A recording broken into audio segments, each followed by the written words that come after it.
पर अल्लाह का।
सर जो फ्लास्क सीखेंगे हम सर सर वो सर्वर साइड पे काम आता है ना सर। क्या भाई, क्लास सर्वर साइड ही हो। अ,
इंस्टॉल हो गई फ्लास सबके पास।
मल्टी इनपुट वाला हमने काम कर लिया था लास्ट टाइम।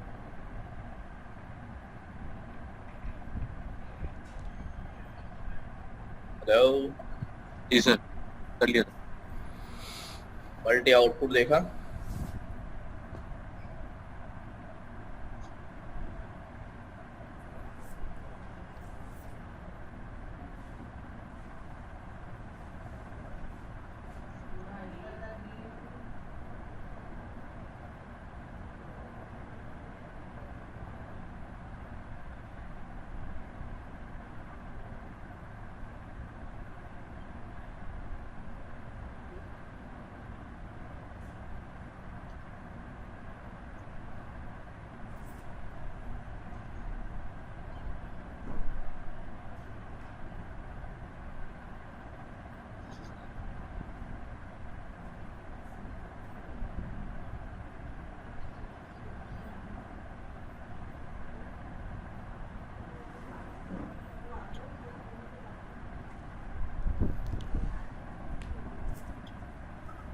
कितने आ गए? अभी शुरू करें क्या?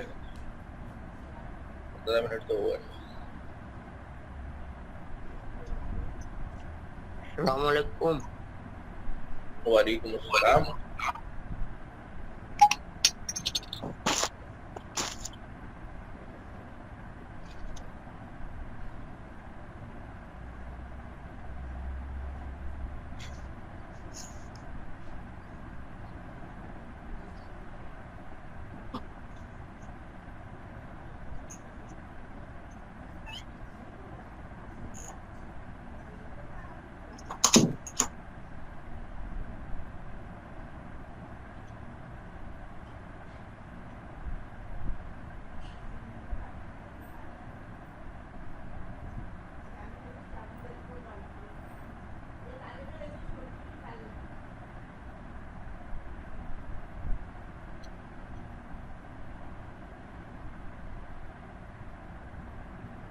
अच्छा, अभी शुरू करते हैं।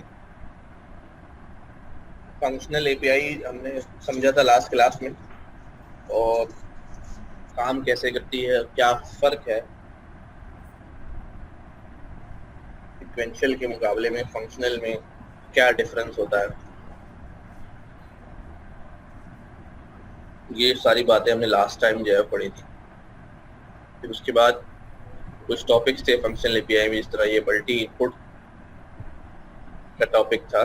मल्टी इनपुट दिया कैसे जाता है,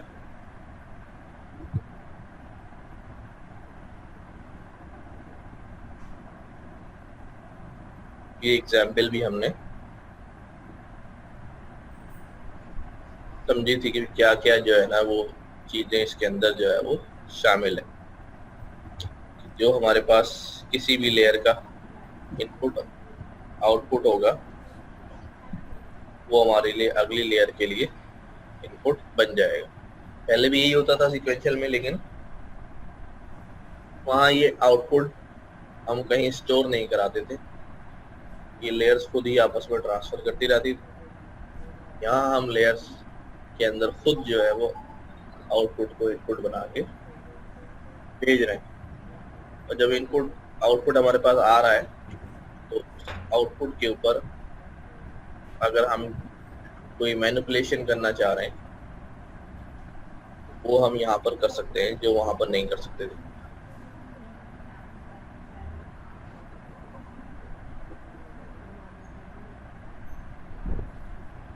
फिर ये हमने एक रैंडम डाटा जनरेट करके उस पर मॉडल में जो है वो कैसे उसको फीड करना है।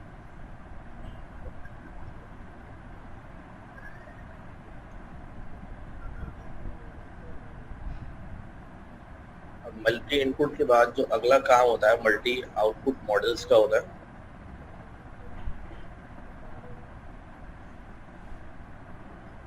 बहुत सारे आउटपुट्स जो है या एक से ज्यादा आउटपुट्स जो है वो कैसे मॉडल से निकाले जाए। तो ये तो हमें पता है, एक से ज्यादा आउटपुट जो है वो दोनों रिग्रेशन भी हो सकते हैं, दोनों कन्वोल्यूशन के भी हो सकते हैं। एक कन्वोल्यूशन का, एक आरएनएन का, यानी टेक्स्ट की फॉर्म में, इमेज की फॉर्म में हो सकता है, या नंबर्स की फॉर्म में हो सकता है। तो in the same way you can use functional API to build models with multiple outputs, या इसको multi heads कहते हैं।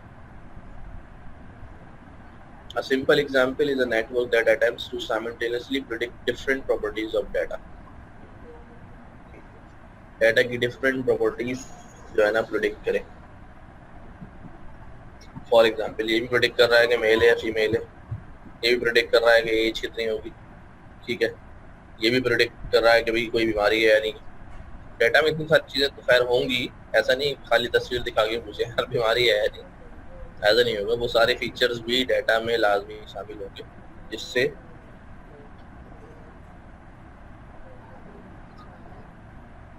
बीमारियों का पता चलता हो या एज का पता चलता हो।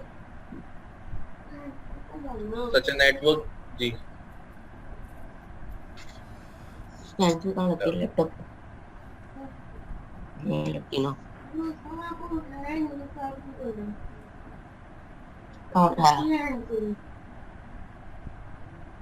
अपने आप को म्यूट कर लिया करें यार। चलो अच्छा, with that takes the input are series of social media posts from a single anonymous person and tries to build the attributes of that person such as age, gender and income level. अब ये यहाँ API functional API लगाई हुई है of 3 output models, यानी कि इसमें 3 output model निकलेंगे, layers, input और मॉडल input या vocabulary size, नम इनकम ग्रुप में 10 की वैल्यू है। अच्छा, अब क्या हो रहा है, input shape none, dtype, inter, name, post, ये कुछ वेरिएबल दिए हमने इनपुट के अंदर। ये हमारा इनपुट जो है वो रेडी। अभी इसमें वैल्यूज तो जब आएंगे जा रहे हैं हम वहां से जब डाटा फीड करेंगे तो वहां हमें पता चल जाएगा यार ये नेम, पोस्ट और ये क्या है। अब यहाँ पर सीन क्या है, एम्बेडिंग लगाई। क्यों एम्बेडिंग लगाई? क्योंकि हमारे पास इनका भी सोशल मीडिया पोस्ट है, उससे हम ज़ाहिर टेक्स्ट है वो, ट्वीट्स हो सकते हैं, कमेंट्स हो सकते हैं, रिव्यूज हो सकते हैं, न्यूज़ भी हो सकती है। तो हमारा इनपुट जो है वो इस एम्बेडिंग लेयर के अंदर आ गया, ठीक है। वोकैबुलरी साइज हमने डिफाइन किया हुआ यहाँ पर, ये आपको मालूम है, पहले से करते हुए आ रहे हैं। एम्बेडिंग होने के बाद जो एम्बेड होके पोस्ट आ गई, अब इसमें क्या है, ये एम्बेडेड पोस्ट अब एक कन्वोल्यूशनल बल्डी लेयर से जो है ना पास हो।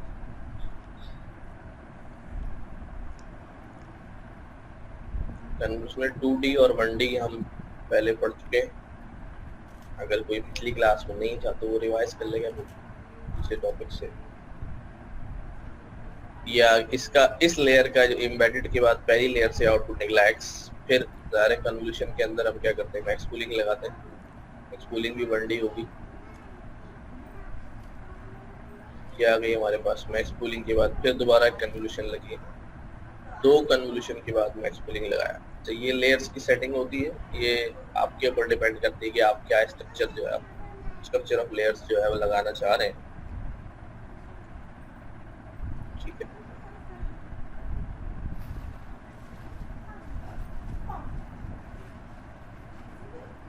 सारी जो चीज रिटर्न हो रही होगी बेसिकली एक्स में स्टोर हो रही होगी, वो ऑब्जेक्ट्स होंगे ना, टेंसर ऑब्जेक्ट्स।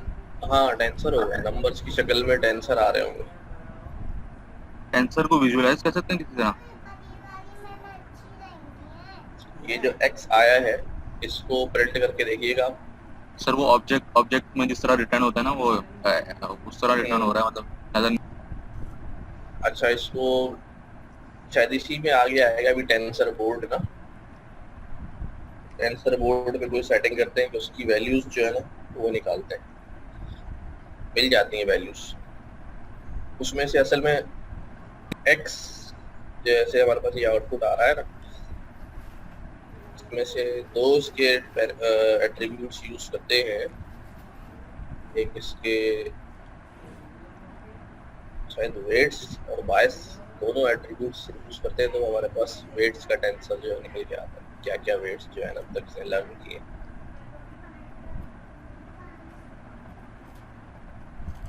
अच्छा, दो कन्वर्शन के बाद एक 1D, उसके बाद आखिर में जो है डेंस लेयर। अब ये अब कन्वोल्यूशन चल रहा है। इसके बाद अगली टाइप ऑफ लेयर हमें फौरन नजर आ रही है, मल्टी आउटपुट है ना, इस पर ध्यान देना है कि layer dot dense one name as prediction कर रहे हैं, ज़रा डेंस लेयर लगाएंगे हम। रिग्रेशन लगाना होता है हमें, एज प्रेडिक्शन बिल्कुल नई लेयर जो है ना वो एज प्रेडिक्शन के लिए आ गई। इनकम प्रेडिक्शन भी हमें न्यूमेरिकल वैल्यू चाहिए, वही एक्स जो यहाँ से आया है उसको अब एक नई लेयर में डाल दिया, यानी अब यहाँ से ये x दो जगह सप्लाई हो रहा है, एज प्रेडिक्शन में भी और इनकम प्रेडिक्शन में भी।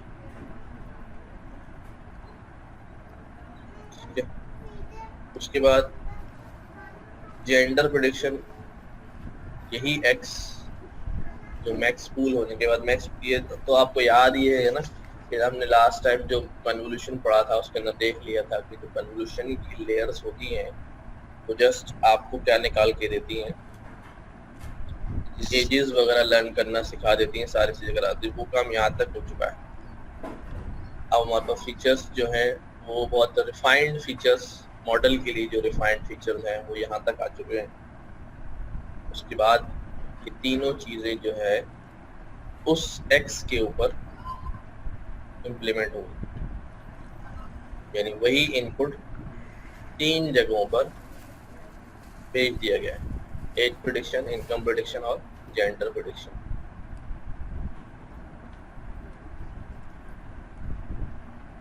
फिर मॉडल को इन्वोक कैसे करना है, वही मॉडल पोस्ट इनपुट, जो आपका इनपुट जनरेट किया आपने यहाँ से, ठीक है। और क्या है, भी तीन चीजें आउटपुट चाहिए, prediction, income prediction, gender prediction, age, income और जेंडर।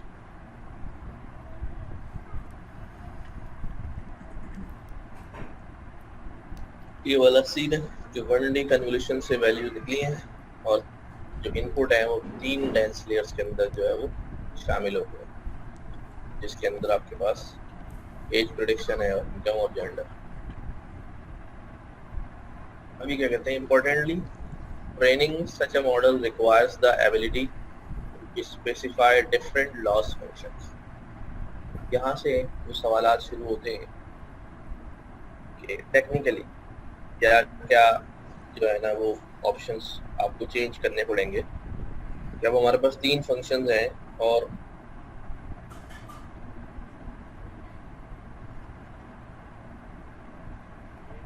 तीन फंक्शन से हमारे पास जो है वो लॉस की वैल्यूज आ रही होंगी। आपको याद होगा कि हमने बहुत शुरू में एक बात पढ़ी थी, एक लाइन कहीं लिखी हुई थी पहले दूसरे चैप्टर में, भाई अगर मल्टी लॉस फंक्शन इस्तेमाल किए हों तो फिर लॉस कैसे कैलकुलेट करेंगे। तो मुझे याद है हमने वहाँ पढ़ा था कि लॉस जो है फिर वो एवरेज लॉस निकाल, ग्लोबल लॉस या कुछ इस तरह के टर्म भी यूज करी, एवरेज लॉस की यूज करी। तो training such a model requires the ability to specify different loss functions for different heads of network. Her head जो है उसके लिए अलग अलग लॉस फंक्शन जो है वो इस्तेमाल होगा, ठीक है।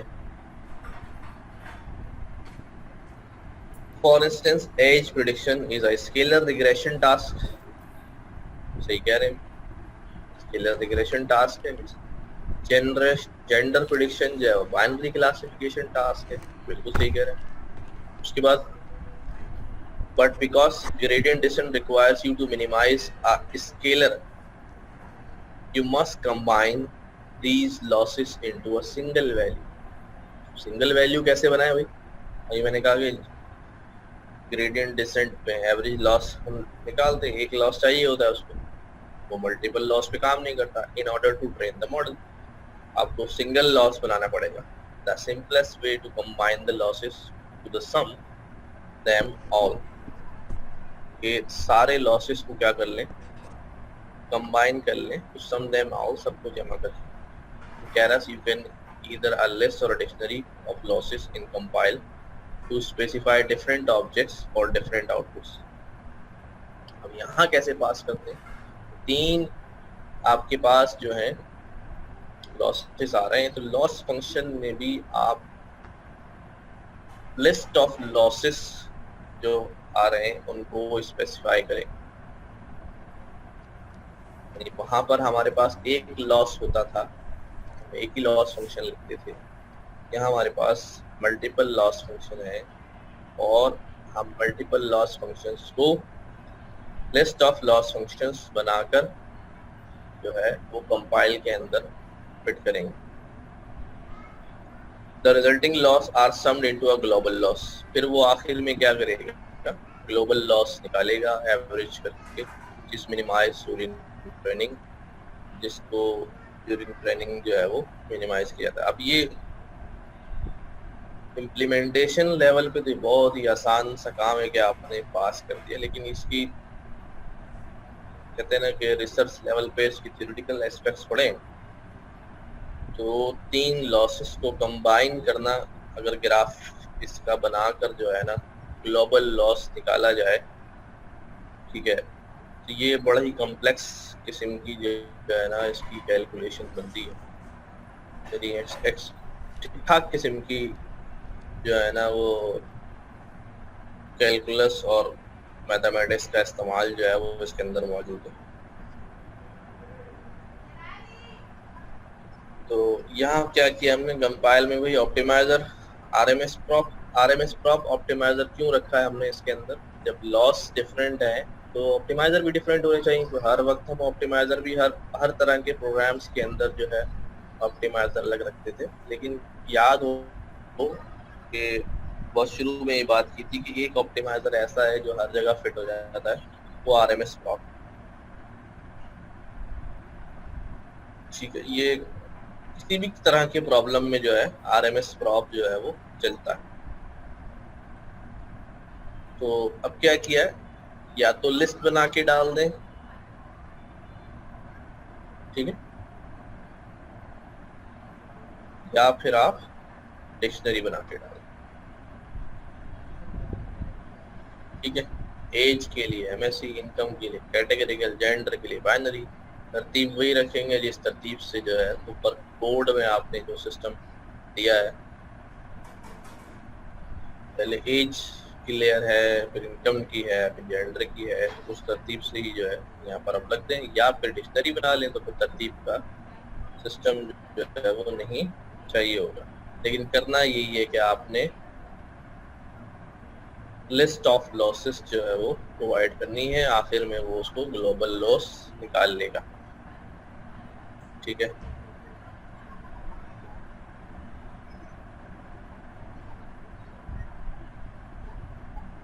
note that very imbalanced loss contributions will cause the model representations to be optimized preferentially for the tasks with the largest individual loss।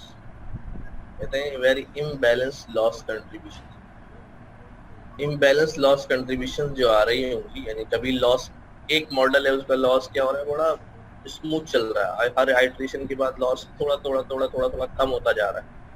जो हमने ग्रेडियंट में पढ़ा है कि ग्रेडियंट ऐसे ही काम करता है, आहिस्ता आहिस्ता लॉस को रिड्यूस करके आउटपुट चेक करता है। आहिस्ता आहिस्ता क्यों करता है भी आपको बात बताइए कि अगर ज्यादा बड़े स्टेप्स लेगा तो फिर वो टारगेट जो है वो मिस हो जाता है।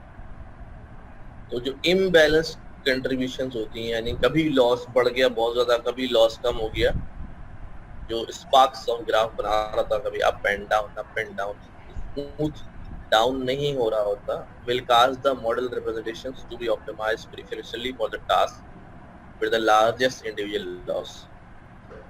ये क्या करेगा, ये इससे मॉडल जो है वो क्या करेगा, तो ये इम्बैलेंस जो है ये मॉडल से करवाएगा कि भाई टू बी ऑप्टिमाइज प्रेफरेंशियली, कुछ ज़्यादा प्रीफर्ड किया जाए ऑप्टिमाइज करने में, ज़्यादा मॉडल का रुझान इस तरफ होगा कि ये वाला लॉस जो है ज़्यादा डिस्टर्बिंग है, इस वाले मॉडल की लॉस के ऊपर जो है ना वो ज़्यादा प्रीफर किया जाएगा उसको, कि उसको जल्द से जल्द जो है वो स्पार्क्स को कम किया जाए at the expense of other task. ज़ाहिर है जब एक जगह वो अपनी दिमाग लगाएगा तो दूसरे के ऊपर जो तवज्जो देनी थी वो रिड्यूस हो जाएगी, उसके खर्चे पे समझ लें कि आपको उस लॉस के ऊपर ज़्यादा ध्यान देना पड़ेगा। अच्छा, फिर कोशिश यही होगी, अभी तो हम थियोरेटिकली ही देख रहे हैं, सिर्फ कोडिंग देख रहे हैं, लेकिन जब हम रियल कोई एप्लीकेशन कर रहे होंगे तो फिर आपको ये ध्यान रखना पड़ेगा कि भाई ये वाला केस आए ही नहीं, तो और इवेंचुअली ये चीज़ मुनासिब तो नहीं है कि जो तीन किस्म के आउटपुट्स के अंदर जो है ना वो हमारी गलती से या डाटा के सही ना होने की वजह से, बहुत सारे रीज़न होते हैं ना कि आपकी एक्यूरेसी सही नहीं हो रही होती, कि डाटा आपका सही जो है ना वो क्लीन नहीं है, और जितनी प्री प्रोसेसिंग है डाटा की हमने कोशिश ये करनी होगी कि हम सारे डाटा को सही तरह से प्रोसेस करके दें ताकि ये वाली सिचुएशन क्रिएट ना हो।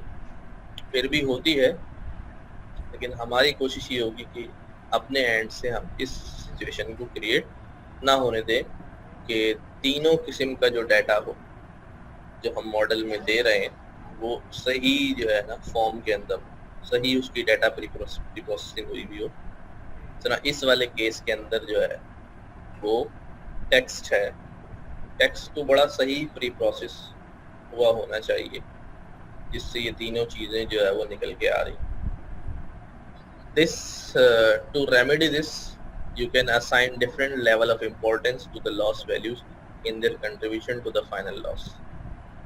अब अगर ऐसा हो जाता है या आपको खदशा है कि भाई ये चीज़ जो है वो अगर होगी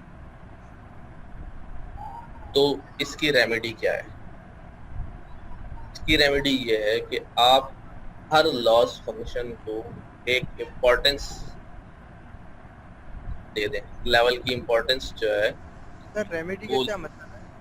रेमेडी का मतलब ये है कि एक चीज़ गलत हो गई है उसको सही कैसे किया जाए। बीमार हो जाते हैं दवा लेने जाते हैं ना, उस तरह अब ये जो है ना लॉस फंक्शन में ये स्पार्क्स जो हैं वो आ रहे हैं या आपको लग रहा है कि यार ये आते ही हैं, तो ये पहले से ये काम जो है वो करके रखा जाए। तो this is useful in particular if the losses values are use different scales. खास तौर पे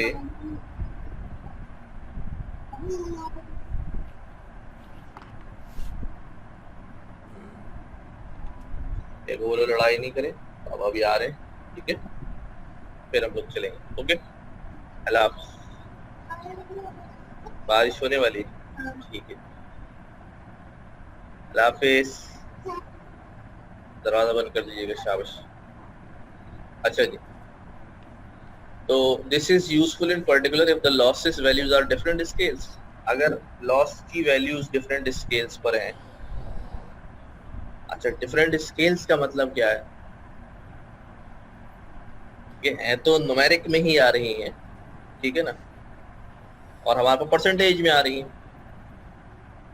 लेकिन जो एक्चुअल उनकी वैल्यूज का साइज है, यानी 10 में से 10 नंबर 100% है, 100 में से 100 भी 100% है, लेकिन दोनों का स्केल जो है वो डिफरेंट है। यानी एक में 100 वैल्यूज तक जाना है, एक में 10 वैल्यूज तक जाना है। तो अगर इस तरह, जिस तरह याद होगा हम नॉर्मलाइज करते हुए हमने एक बात की थी, डाटा को नॉर्मलाइज करें, तो कैसे करते थे? हर कॉलम को हमने जो है ना 0-1 के दरमियान ले आते थे ताकि सबकी स्केल जो है वो सिमिलर हो जाए। तो लॉस वैल्यूज अगर डिफरेंट स्केल यूज करते हैं, हमें कैसे पता चलेगा करते हैं नहीं करते? मैंने कहा ये कुछ चीज़ें हमारे एंड पे है नहीं, लेकिन जब आप मुस्तकबिल में कभी कोई रिसर्च पेपर इम्प्लीमेंट कर रहे होंगे, मुस्तकबिल में क्या बहुत जल्द इंशाल्लाह अगर आप इसके अंदर कोई डिग्री वगैरह का प्रोग्राम करते हैं तो वहाँ थियोरेटिकल एस्पेक्ट पे ही पढ़ाया जाता है, एक आध एग्जाम्पल ही प्रैक्टिकल होती है फाइनल में, लेकिन आपको थियोरेटिकल एस्पेक्ट्स देख रहे होते हैं। तो कोई ऐसा एल्गोरिथम कोई ऐसा आप देख रहे होंगे जहाँ पर ये सारी बातें जो है वो डिस्कस हुई होंगी, तो फिर आपको वहाँ पर चलेगा कि लॉस के स्केल्स जो है ना वो सेट करने से या सेट ना होने से जो है क्या फर्क पड़ रहा है, एक्यूरेसी पे फर्क पड़ रहा है नहीं पड़ रहा है, तो वो वहाँ पर जो है सही मानों में ये क्लियर होता है कि भाई ये डिफरेंट स्केल्स ऑफ वैल्यूज जो है वो कैसे सेट हो रही है। For instance the mean squared error loss use for age regression, ठीक है।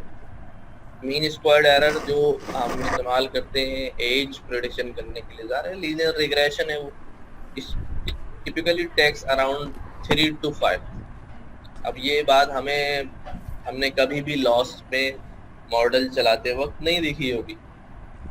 क्यों देखी होगी? हमारे पास वहाँ लॉस में जो है वैल्यूज जो है वो फंक्शंस परसेंटेज के अंदर रिटर्न कर रहा था, हमें तो पता नहीं चलता कि उसका स्केल जो है वो क्या है, आया 3 to 5 है, 30 to 50 है।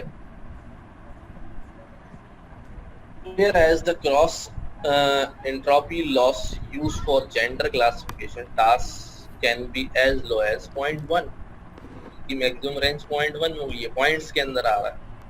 In such situation to balance the contribution of different losses, कि अब हमने क्या करना है, इन डिफरेंट लॉसेस के कंट्रीब्यूशन को बैलेंस करने के लिए you can assign weight of 10 to the cross entropy loss and a weight of 0.25 to the MSE loss।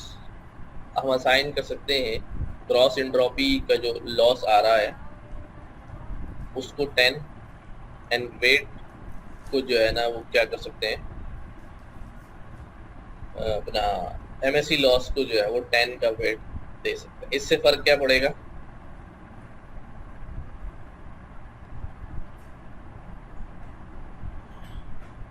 इससे फर्क क्या पड़ेगा, ये किसी ना किसी लेवल तक पहुंचकर क्या हो जाएंगे, इनका स्केलिंग समहाउ जो है वो सेम इक्वल हो जाएगी। अच्छा, अब ये कुछ लॉसेस हैं जिनका हमें यहाँ बता दिया गया था, हमें पता चल गया है, लेकिन वही बात है जितना एक्सप्लोर करने जाएंगे, डॉक्यूमेंटेशन को पढ़ेंगे, लॉसेस की डॉक्यूमेंटेशन को पढ़ेंगे, लॉसेस की थ्योरी को पढ़ेंगे, वहाँ ये सारी वैल्यूज आपके सामने निकल के और जो है ना सामने आने लगेंगी, यार ये क्या चल रहा है। अभी तो सिर्फ ये हमें जो है वो क्या कहते हैं, मैं हमेशा कहता हूँ कि यार अभी सिर्फ ऐसा है कि यार हाँ उसने कहा है तो हम मान रहे हैं और हमें नज़र भी आ रहा है आउटपुट में, तो ठीक है। लेकिन अब ये सही कह रहा है या गलत कह रहा है, अभी हम इसकी रिसर्च में तो हम जो है ना वो नहीं गए कि हाँ ये वैल्यू होती है। अच्छा, अब कंपाइल में क्या किया, कुछ चीज़ें ऐड कर दी, यहाँ पर सिर्फ एक लिस्ट जो है ये यहाँ डाल, MSE 0.25 कैटेगरिकल और बाइनरी, ये लॉस वेट्स जो हैं वो डाल दिए गए। अच्छा, अब ये वर्ड जो है पहली दफ़ा सुना हमने, लॉस वेट्स तो हम सुनते हुए आए थे, लेयर के वेट्स होते हैं, ये होते हैं, लॉस के भी वेट्स होते हैं। कहीं अगर आपसे इंटरव्यू में सवाल पूछा जाए भाई ये लॉस वेट्स क्या होते हैं, फिर आपको इसका जवाब मालूम होना चाहिए। क्या जवाब होगा, भी कोई जवाब देगा?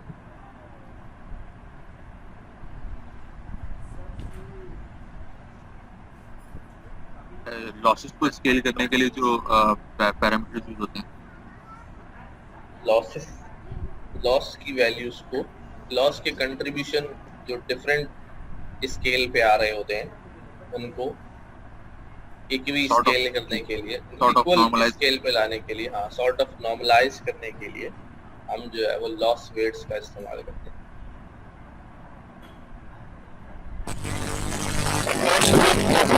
बताएं जी जी, सर, मैं कह रहा हूँ लॉस वेट की जो डेफिनेशन अभी आपने बताई थी ना वो रिपीट कर। लॉस वेट की डेफिनेशन तो क्या है, कॉन्सेप्ट की ही बात कर रहे हैं, डेफिनेशन एग्जैक्ट नहीं है, हम सादी जबान में बात कर रहे हैं कि जब हम मल्टी आउटपुट मॉडल इस्तेमाल करते हैं तो मल्टी आउटपुट मॉडल के अंदर जितने भी हमारे आउटपुट होते हैं, हर आउटपुट मॉडल का लॉस फंक्शन भी अलग होता है। लॉस फंक्शन अलग होता है तो इस वजह से आखिर में, क्योंकि ग्रेडियंट डिसेंट को तो एक ही लॉस चाहिए होता है, इसलिए ग्रेडियंट डिसेंट उन अगर तीन आउटपुट मॉडल हैं या 4 आउटपुट मॉडल, उन चारों का ग्लोबल लॉस निकालता है।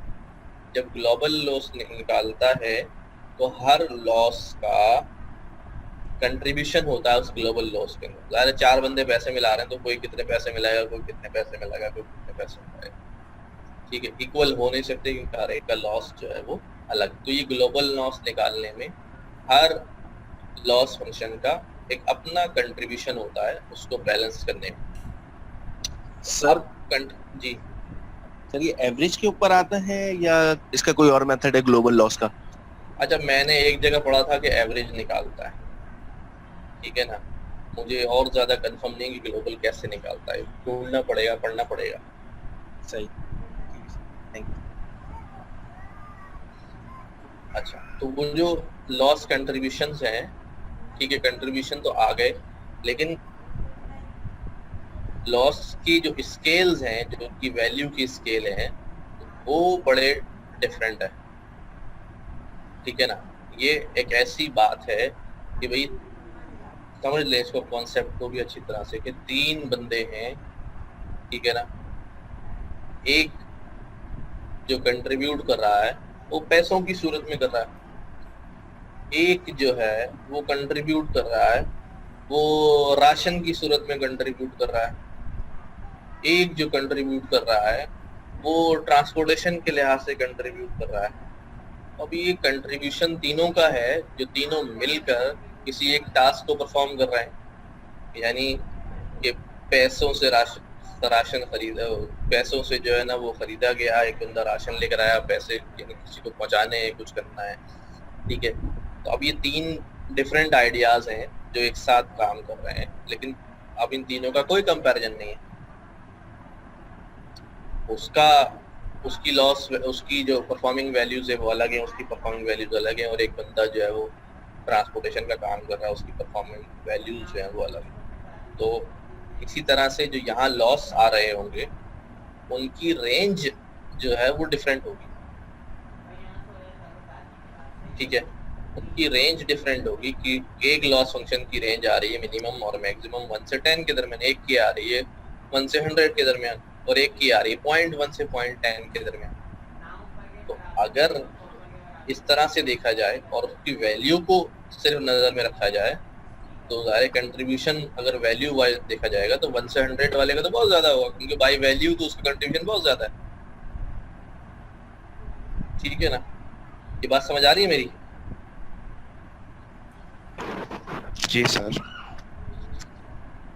मतलब आप इसको यूं भी समझ लें कि एक आदमी के पास 1 लाख रुपए हैं, वो उसमें से 2000 रुपए जो है ना वो खैरात दे देता है, तो उसने कंट्रीब्यूट किए 2000 रुपए। एक आदमी के पास जो है ना वो 100 रुपए थे, वो 50 रुपए खैरात दे देता है, और एक आदमी के पास 10 रुपए है, वो 10 रुपए खैरात दे देता है।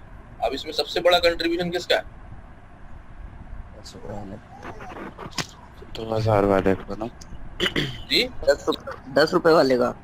10 रुपए वाला अगर वैल्यू वाइज सिर्फ नंबर वाइज देखा जाए तो 2000, तो 2000 वाले का, लेकिन अगर परसेंटेज वाइज देखा जाए तो Percent जिसके पास 10 रुपए थे उसने 100% दे दिया, जिसके पास 100 रुपए थे उसने 50% दे दिया, 50%। जिसके पास लाख रुपए थे उसने सिर्फ 2% दिया।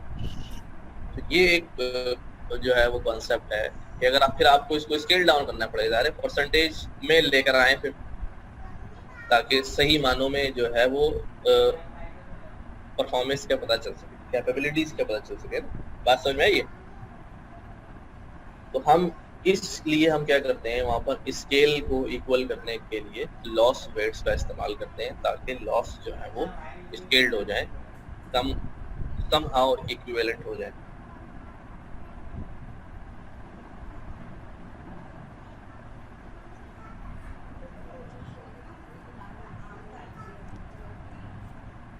ठीक है, या लिस्ट बना लें या फिर डिक्शनरी बना लें।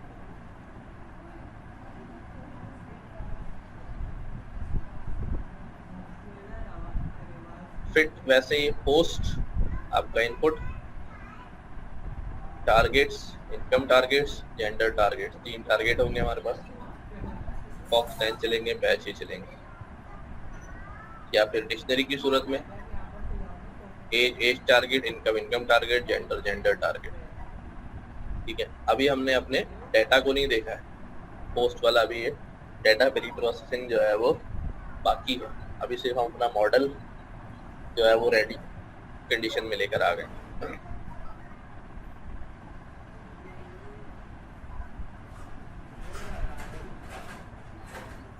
अब यहाँ से लेकर यहाँ तक मल्टी आउटपुट का जितना भी अभी हमने डिस्कशन किया है, सब लोग इसको अपने पास एक बार रीड करें ऊपर से नीचे तक, और कोई क्वेश्चन अगर इसमें जहन में आ रहा है, कोई बात मिसिंग लग रही है, उसको पूछें, वरना फिर हम आगे चलते हैं। 2-3 मिनट में आप पढ़ लेंगे पूरा।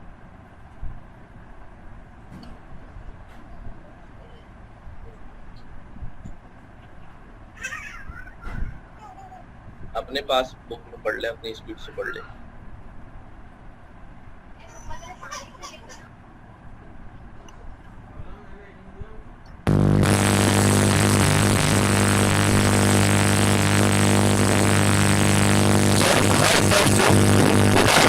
पोस्ट है जी जी पूछे।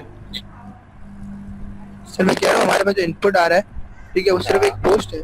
सिर्फ पोस्ट, क्या उसमें क्या आ रहा है सर? पोस्ट आ रहा है टेक्स्ट की शक्ल में। तुम उस पैराग्राफ को पूरा पढ़ो आहिस्ता आहिस्ता, फिर सवाल पूछो, मिल जाएंगे।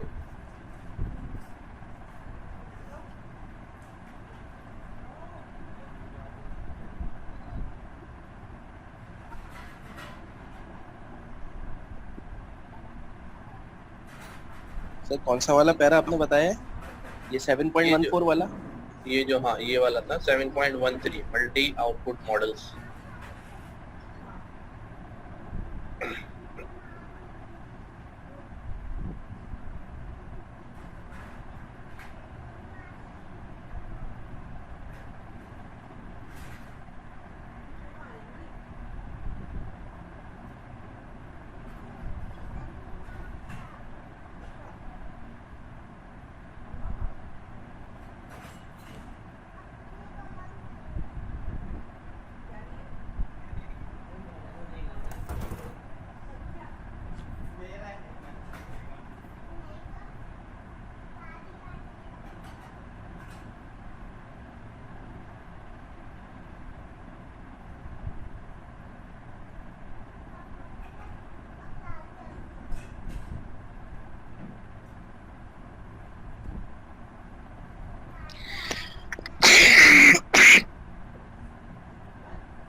सर जी सर, ये जो हमारे पास पोस्ट इनपुट नाम से जो वेरिएबल है, ठीक है, तो उसके इनपुट के अंदर हमने नेम इक्वल्स टू पोस्ट लिखा है। तो सर ये हमारे पास क्या दे रहा है? ये लेयर के पैरामीटर हैं। अभी जब इसमें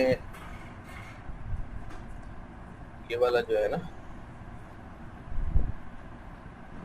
डेटा टाइप बताइए, और एक नेम जो है ना, नेम के पैरामीटर में एक एंटिटी का नेम डालना होता है, एक वेरिएबल का नेम डालना होता है, उसका नाम उन्होंने यहाँ पर पोस्ट रख दिया। ठीक है, ये आप अपनी तरफ से जो है ना कोई भी नाम रख सकते हैं यहाँ पर। सर जी जी। सर ये जो 8वीं लाइन से ग्लोबल मैक्स पूलिंग आईडी, हाँ जी ये जी। कौन सी लेयर्स है? अच्छा, जो आप नॉर्मल मैक्स पूलिंग करते हैं, जी सर। पूलिंग हमारे पास जो है ना एवरेज पूलिंग होती है, मैक्स पूलिंग होती है।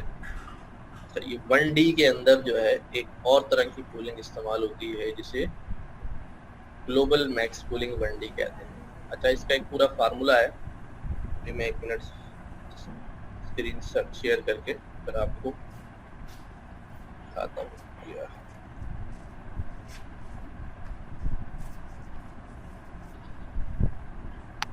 ये वाली बात कर रहे हैं ना? जी सर, ये वाली लाइन। हाँ, ग्लोबल मैक्स पूलिंग 1D, ये यहाँ पर।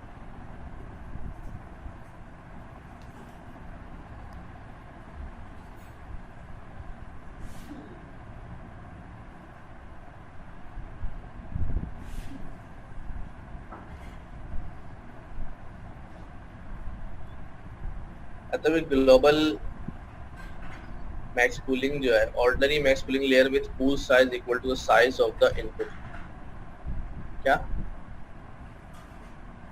पूल साइज जो है वो साइज ऑफ द इनपुट के ही बराबर है। ग्लोबल हम लोग मिनिमम या मैक्स पूलिंग करते थे तो हम पूरे जो हमारे पास इमेज होती थी उसमें 2x2 देते थे या 3x3 देते थे, 4x4 देते थे। ठीक है, यहाँ पर क्या होगा, जितने साइज का इनपुट है, यानी फॉर एग्जाम्पल इमेज जो है वो 10x10 की है, तो मैक्स पूलिंग के लिए 10x10 जो है वो साइज दे दिया। ठीक है, तो ये minus filter size plus 1 to be the precise. You can see that max pooling 1D takes a pool length argument whereas global max pooling does not। ये मैक्स पूलिंग के अगर पैरामीटर्स में जाएंगे तो वहाँ पूल लेंथ का argument होता है जो आपको देना पड़ता है, जबकि ग्लोबल में नहीं होता। ग्लोबल जो है वो पूरे को जो है पूरे इनपुट को कंसीडर कर लेता है। For example, if the output of the maximum pooling layer is 0 1 2 2 5 2 1, global max pooling output 5, वो पूरे में से क्या करेगा, एक निकालेगा। whereas ordinary max pooling layer with the pool size equal to 3 outputs 2 5 5 assuming stride equal to 1। तो सिर्फ क्या होता है इसके अंदर कि ये पूरा जितना भी इनपुट होता है पूरे इनपुट में से एक मैक्सिमम वैल्यू लेता है, और जो आपके पास ऑर्डिनरी मैक्स पूलिंग या एवरेज मैक्स पूलिंग जो आपके पास होती है उसके अंदर आप जो है वो एक साइज ऑफ पूल जो है वो डिफाइन करते हैं। 2x2 होगा, 3x3 होगा या 4x4 होगा।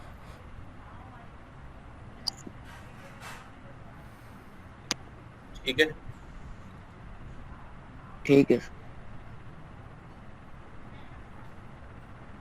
चले जब तक आगे पढ़ते रहे।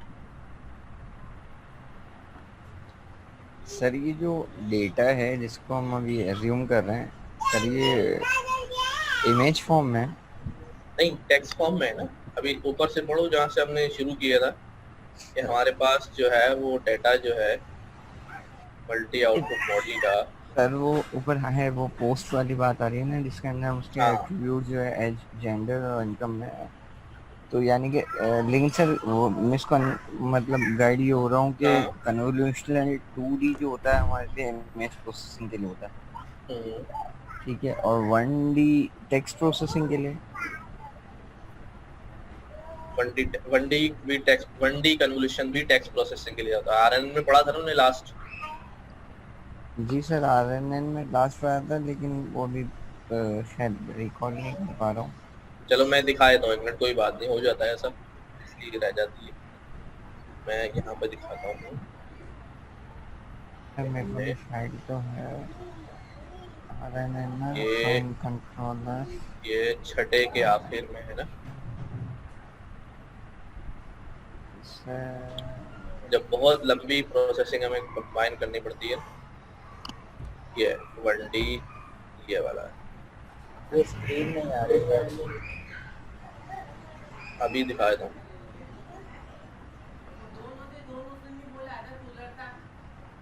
अभी शेयर करता हूँ फिर आ जाएगी।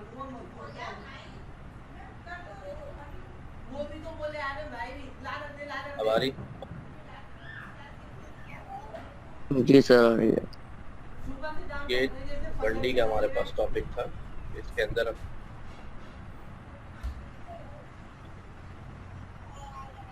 वन डायमेंशनल पैचेस के अंदर से हम जो है ना टाइम स्टैम्प्स के साथ जो है ना डाटा एक्सट्रैक्ट करते जाते हैं, फिर उसका वेट्स जो है वो वेट्स मिलता है, ओके आउटपुट जनरेट हो रहा होता है सिंपल। सर ये इमेज फॉर्म में तो नहीं होता है ना सर? नहीं data? नहीं नहीं नहीं नहीं इमेज फॉर्म में नहीं होता।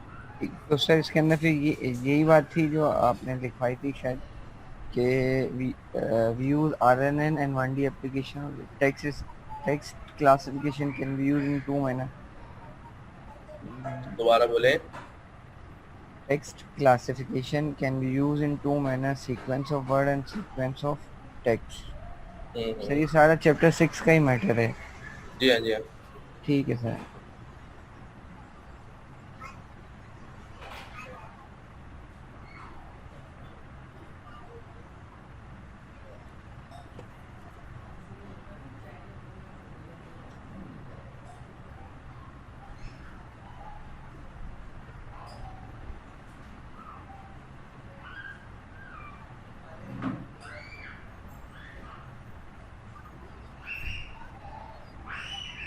चले हो गया, पढ़ लिया तो चलते हैं आगे।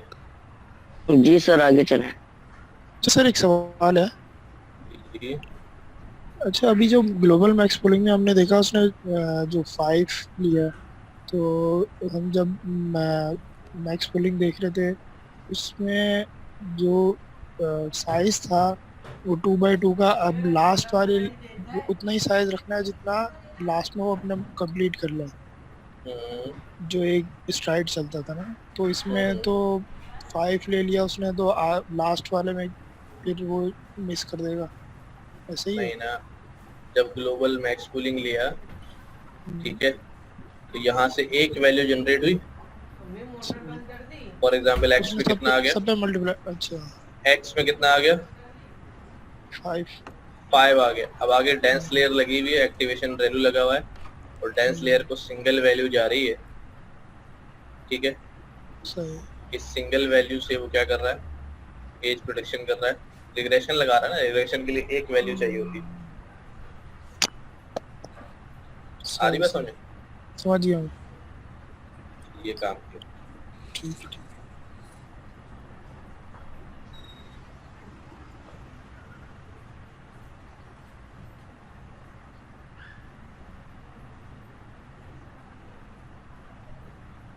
We directed a cyclic graph of layers.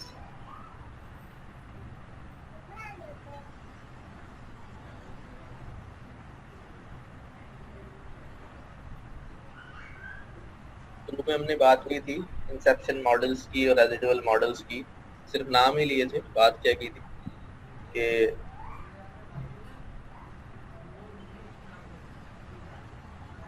Acyclic graph, acyclic किसे कहते हैं? इसके दो एंड ज्वाइंट ना हो जाए, ज्वाइंट ना हो, साइकिल ना बनाओ, डायरेक्टेड हो, लेफ्ट टू राइट चल रहे हो, राइट टू लेफ्ट चल रहे हो, घूम के वापस ना आ रहे हो।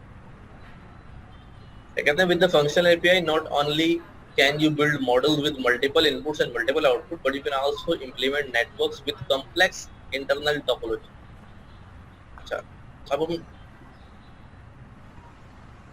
बहुत ही मतलब हम भी अब एक तरह से बहुत कॉम्प्लेक्स किस्म के मॉडल के स्ट्रक्चर को पढ़ने के लिए जा रहे हैं, जिसके अंदर कोई भी चीज कहीं से निकलेगी और कहीं जो है ना किसी भी लेयर के अंदर जो है घुस जाएगी। But you also implement network with complex internal topology. Neural networks in Keras are allowed to be arbitrarily directed acyclic graphs of layers. ठीक है, arbitrary होते हैं, मतलब पता नहीं है तो कितनी layers होंगी, जितनी चाहे आप layers लगा लें up to your structure. The qualifier acyclic is important. these graphs can't have cycles. Acyclic हैं तो उनके साइकिल्स नहीं हो सकते. It is impossible for a tensor X to become the input of one of the layers that generated X. क्या बात की है?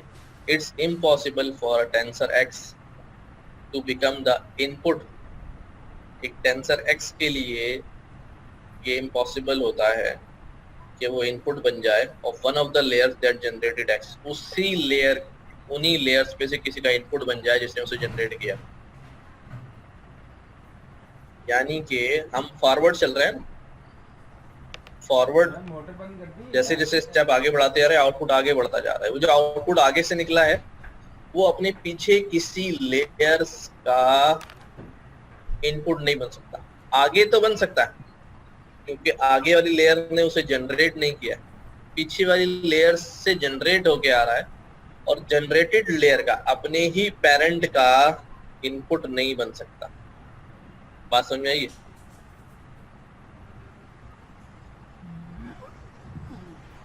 नहीं सर. हाँ भाई, कुछ नहीं समझ में आई. आगे आगे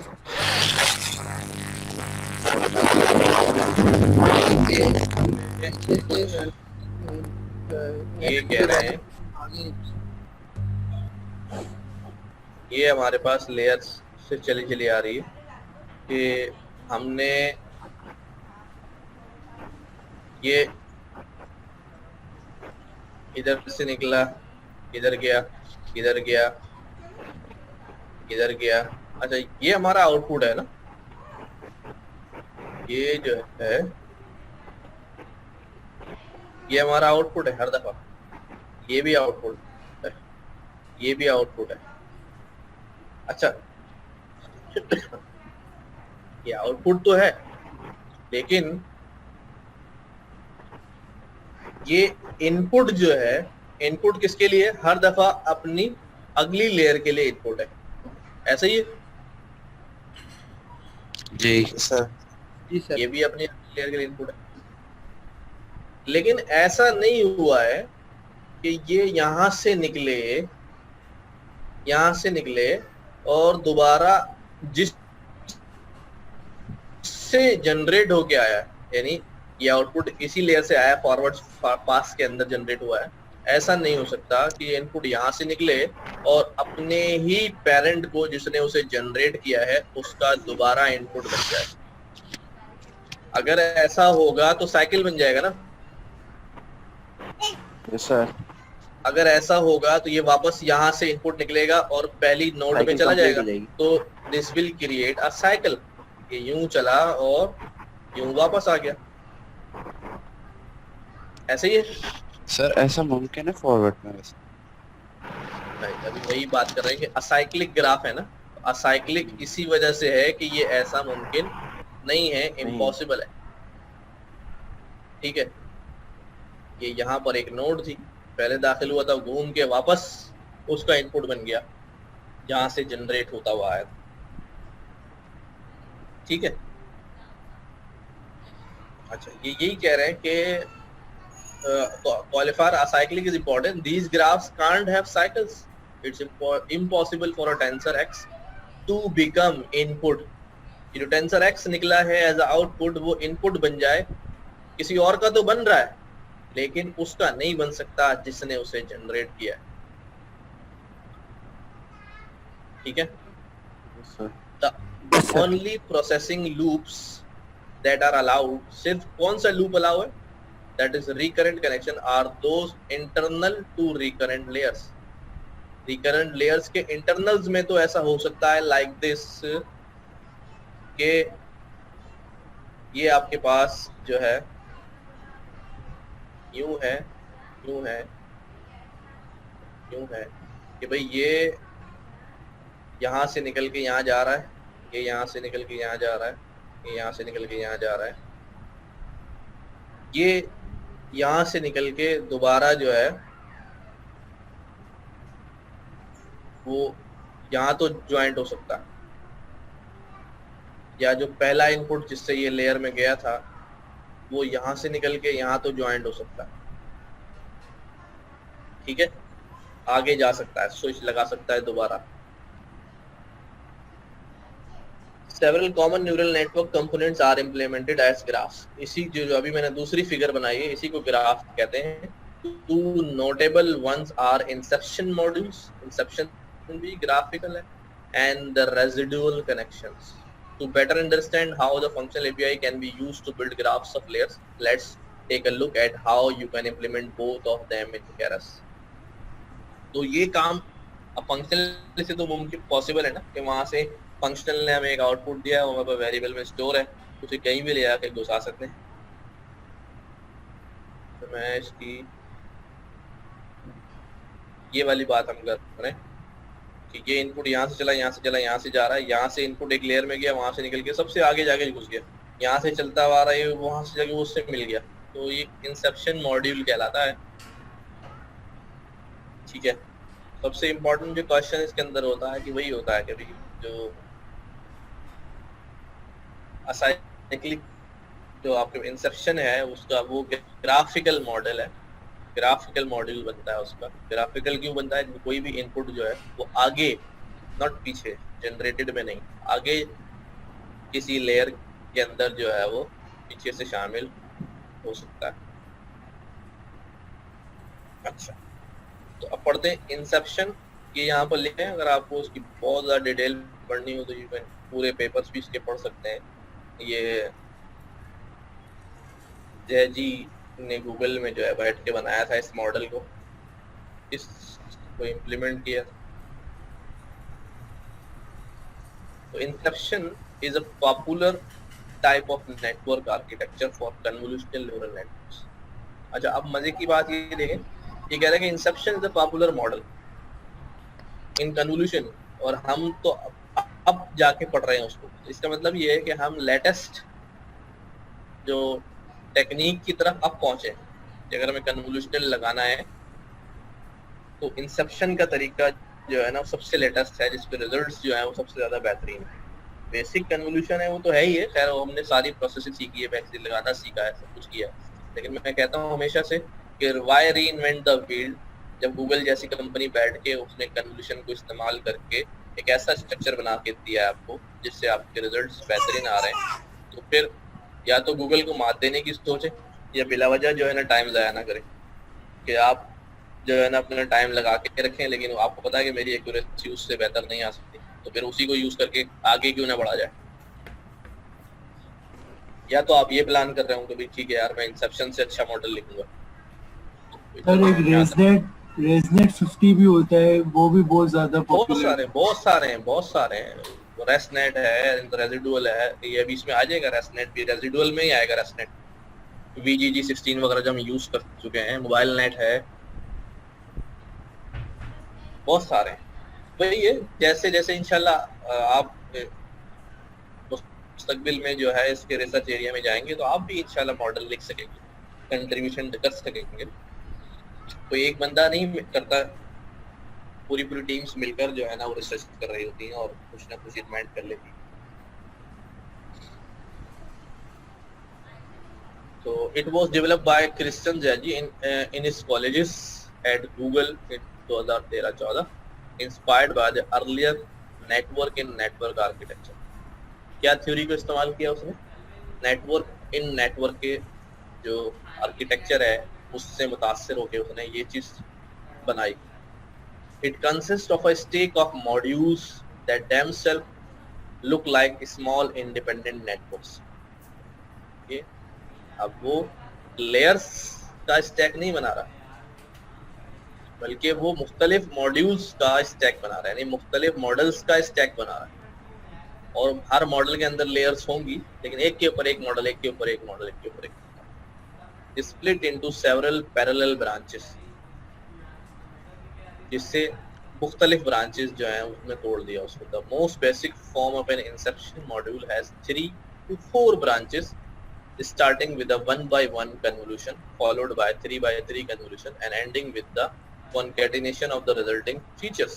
अभी ये बात जब आप देखेंगे तो समझ में आ जाएगा. अभी तो वैसे ही लग रहा है कि क्या कह रहे हैं कि भाई बेसिक जो मॉडल होता है सबसे वो 3 से 4 ब्रांचेस पर मुश्तमिल होता है. उसमें एक 1-by-1 की होगी, एक 3-by-3 की होगी, और एक में जो है वो सारे रिजल्ट्स कंबाइन हो रहे होंगे. This setup helps networks separately learn special features and channel wise features. Special features और channel wise features ये हम कन्वोल्यूशन में पढ़ चुके हैं. ये क्या होते हैं? पहले वो एजेस निकालता है, फिर वो पार्ट्स निकालता है और फिर अगली लेयर्स में जाके क्लासिफाई कर लेता है. Which is more efficient than learning them jointly. और ये ज़्यादा एफिशिएंट है, अच्छी लर्निंग करता है बजाय इसकी कि आप एक ही मॉडल के अंदर जो है ना वो सारी कार्रवाई, जैसे हम पीछे कन्वोल्यूशन के अंदर ये बात करते रहे. तो more complex version of inception module are also possible. इससे भी ज़्यादा कम. ये तो बहुत सिंपल मॉड्यूल है. Typically involving pooling operations, different spatial convolution sizes, for example 5x5 instead of 3, or on some branches, and branches without a spatial convolution, only 1x1 convolution. An example of such a model taken from Inception V3 is shown in the figure. ये Inception V3 यानी version 3 होगा, उसका ये चल रहा है कि 1D से 3D, 3D से 3D, ये आगे कंटिन्यूट होगा. फिर एवरेज कूलिंग इनपुट पे लगी, फिर यहाँ से चला 1D, फिर यहाँ से 3D, 1D स्ट्राइड्स के साथ चला. स्ट्राइड्स में चेंज है, इसमें चेंज 2 है, इसके रिजल्ट्स आए. ये सब जगह से मिलकर जो है वो यहाँ पर कॉन्केटिनेट हुआ. कॉन्केटिनेट होने के बाद ज़ाहिर है फिर लेंस चेंस लगा के जो है आउटपुट निकाल लिया. अभी इस स्ट्रक्चर को कोडिंग की शक्ल में जब देखेंगे तो हमें ज़्यादा समझ में आ रहा होगा हमने इनपुट को उठा के कहाँ रखा है.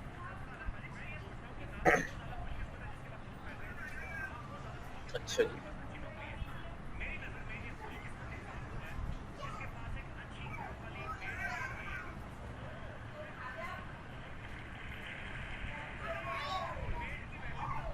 देखें यहाँ output to branch A, branch B, branch C and branch D. ये स्ट्रक्चर इंप्लीमेंट हुआ. ये कौन सा स्ट्रक्चर है भाई? इंसेप्शन V3 की आपके पास ब्लॉक डायग्राम आ रही है.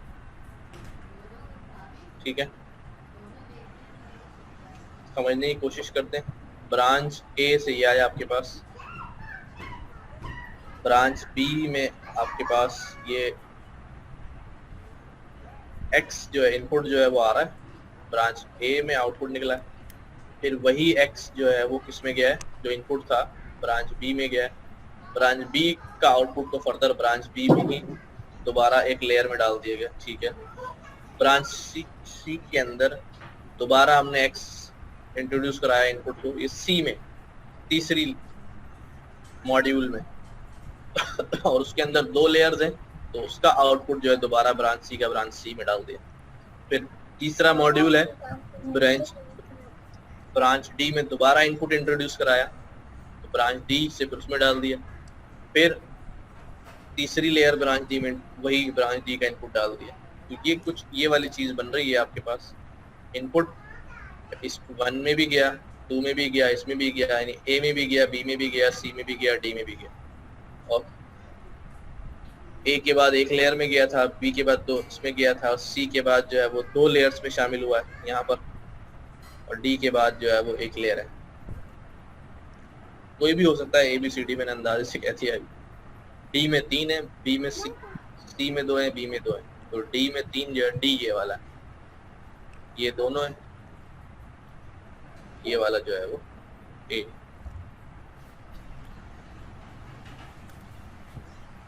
समझ आ रही है? कुछ समझ में आ रहा है? कुछ कह रहा हूँ या वैसे हवा लग रहा है? ऐसे तो जोड़ते जाएंगे तो गुच्छा बन जाएगा सर. हाँ, तो इसीलिए तो ग्राफ सर कहते समझ हैं. में तो आया, ये कंकैटिनेट समझ में नहीं आ रहा कि किस तरह इसको ज्वाइन भाई करेगा. आउटपुट में तीनों की लिस्ट जो है वो उठा ली और इनको कॉन्कैटिनेट करा दिया उसने. ये तो नमपाई लिस्ट का जो और नमपाई का जो है ना, तो आउटपुट आ जाएगा फिर वो. जी हाँ, इसको फिर हम जो है ना आउटपुट को यूज करेंगे टेस्ट में. अगर इसके आगे भी आप चलाना चाहते हैं इसको ब्रांच ई इस का नाम देते आउटपुट हैं, को भी. हाँ अच्छा, इसका अगली लेयर में घुसा देंगे, अगली लेयर में डाल देंगे, अगली लेयर में इस्तेमाल कर लेंगे. डिबगिंग तो बहुत मुश्किल हो जाती होगी सर. यार यही तो सारा मसला है. जा रहे सर. सर जी, ये जो आउटपुट में जो लेयर्स कॉन्कैटिनेट हो रही हैं, तो branch A, branch B, branch सी, ये इनके वेट्स आ रहे हैं लेयर्स के. इसके अंदर जो है ना, इसके अंदर तो भी आपने कहा था कि ऑब्जेक्ट्स आते हैं ना, जो आउटपुट के ऑब्जेक्ट्स आते हैं उनके अंदर वेट्स और बायस होते हैं। Yes sir. तो ये समझ लें कि ये ऑब्जेक्ट्स अभी सारे एक जगह ज्वाइन करके इन्होंने जो है दिखा दिया यहाँ पर। सही। ठीक है, सारे ऑब्जेक्ट्स जो हैं वो सारे आउटपुट जो है ना वो अभी आउटपुट में आ गए। सही। सर रियल वर्ल्ड एप्लीकेशन में तो और ज्यादा कॉम्प्लेक्सिटीज होती हैं, तो सर तो मतलब डीबगिंग का तो कोई चांस नहीं लग रहा है यहाँ पे? डीबगिंग होती है, बहुत सारे टूल इस्तेमाल होते हैं। अभी हम स्टूडेंट लेवल पर है ना, तो अभी हम उतना ही काम कर रहे हैं, अभी हम बहुत कम काम कर रहे हैं। अच्छा। ठीक है, जब हम बहुत एडवांस टूल्स इस्तेमाल करेंगे, जीपीयूज वगैरह इस्तेमाल करते हैं, या कोलैब को ही अगर आप इस्तेमाल करना शुरू कर दें ना बेहतरीन अंदाज में, तो वहाँ आपको बहुत सारे ज़बरदस्त तरह से जो है ना फीचर मिलेंगे, डीबगिंग टूल्स भी मिलेंगे। जब टीपीयूज पे आप कोई काम कर रहे हो सारा, तो रियल वर्ल्ड में तो एप्लीकेशन बनती ही उस लेवल पर ही है जो सर सही आपने किसी एप्लीकेशन पे काम किया? यार मैं अभी 2-3 पे काम कर रहा हूँ। एक तो मेरा अपना स्टार्टअप है, उस पे लगा हूँ, जो मुख्तलिफ जो है ना वो चेस्ट इन्फेक्शंस को जो है मुख्तलिफ तरह से जो है आइडेंटिफाई करता है विदाउट एनी मेडिकल टेस्ट। दूसरा जो है ना वो एक नेचुरल लैंग्वेज प्रोसेसिंग का एक कॉल सेंटर के लिए जो है ना चैटबॉट है, वो एनएलपी के थ्रू बना रहे हैं। तीसरा जो है ना वो एक बैंक का फ्रॉड डिटेक्शन सिस्टम है। ट्रांजैक्शंस होती हैं तो उसका रिकॉर्ड फौरन जो है ना वो बैंक के पास आता है। कुछ ट्रांजैक्शंस को जो है ना वो वैलिड होती हैं, कुछ फ्रॉडी ट्रांजैक्शन होती हैं या आउटलायर होती हैं कि एक आदमी जो है ना 2-2 हज़ार रुपये निकालता था, एकदम से 1 लाख रुपये कैसे निकाल रहा है। उसके अंदर मॉडल बनाना है कि आइदर फ्रॉडी ट्रांजैक्शन है, इसको रोका जाए एटीएम पे या ऑनलाइन फंड ट्रांसफ़र में या मोबाइल के थ्रू फंड ट्रांसफ़र में, कि वहाँ पर बंदा मौजूद नहीं होता, वो तो अपने घर से बैठे कर रहा है या किसी एटीएम पे कर रहा है, उस ट्रांजेक्शन को रोका जाए। सिस्टम जो है ना वो उसको आइडेंटिफाई करे कि ये फ्रॉड की ट्रांजेक्शन लग रही है, उसको क्लासीफाई करे। मुश्किल काम है थोड़ा सा, लेकिन जो है कि कोशिश है, काफ़ी हद तक हो गया है। सर ये आपकी रेपोज पब्लिक है गिटहब पे? अगर नहीं भाई, ये बैंक का डेटा है यार। सारी चीजें मिल जाएंगी। ये भाई पब्लिक को छोड़ो, ये काम करने भी मैं वहीं जाता हूँ। नहीं सर, मैं दूसरे जो 2 प्रोजेक्ट है ना आपके एलएलपी वाला और नहीं ये तो ऑफिशियल आपके असाइनमेंट है, तो आप पब्लिक रेपो पे रख ही नहीं सकते ना। पब्लिक की बात तो छोड़ो भाई, मैं अपने वो तो बाद में आएगी। मैं वहाँ बैंक में जाता हूँ, उन्हीं के सिस्टम पे काम करता हूँ। यूएसबी भी नहीं लगा सकते, मैं यूएसबी चलती नहीं। इंटरनेट एक्सेस जो है ना सिर्फ लिमिटेड मिलता है, सिर्फ इसलिए कि डाटा जो है ना वो इधर से उधर ना हो जाए। हाँ सही बात है, मॉडल्स की इंफॉर्मेशन मिल जाए वो अलग बात है जब बन जाएगा। तो खैर वो तो हमारे पास है ना, वो तो मैं घर जाके दोबारा ले लूंगा, लेकिन डाटा नहीं मिलता। हाँ सही बात है। सारा आप अकेले ही परफॉर्म कर लेते हैं, टीम वर्क से भाई नहीं, अकेले नहीं। अभी मैंने बड़ी मुश्किल से जो है वो थोड़ा सा जो है वो डाटा जो है ना अभी मैंने मंगवाया है, उसमें तो मैं घर पे भी बैठ के जो है ना मॉडल जो है। किससे मंगवाया है सर डेटा? अबे चुप हो जा भाई, सब बता दो। फूड पांडा से मंगवाया। पेट के राज ले रहे हैं सर ये। हाँ सर आप वैसे मशीन लर्निंग के वर्कफ्लो को कैसे मैनेज कर रहे हैं आप? वर्कफ्लो वाला कोई नहीं है यार, बस काम शुरू कर देते हैं और कुछ ना कुछ जो है ना हो ही जाता है, कोई सिस्टम नहीं है। अच्छा कोई बात। सर वैसे हमें तो यहाँ पे क्यूब फ्लो पढ़ाएंगे ना? हाँ क्यूब फ्लो पढ़ाएंगे। असल में ये सारी चीजें क्लाउड पर है ना, और सेंसिटिव डाटा जो है ना वो कोई भी क्लाउड पे ले जाना नहीं चाहता, इसलिए जो है ना वो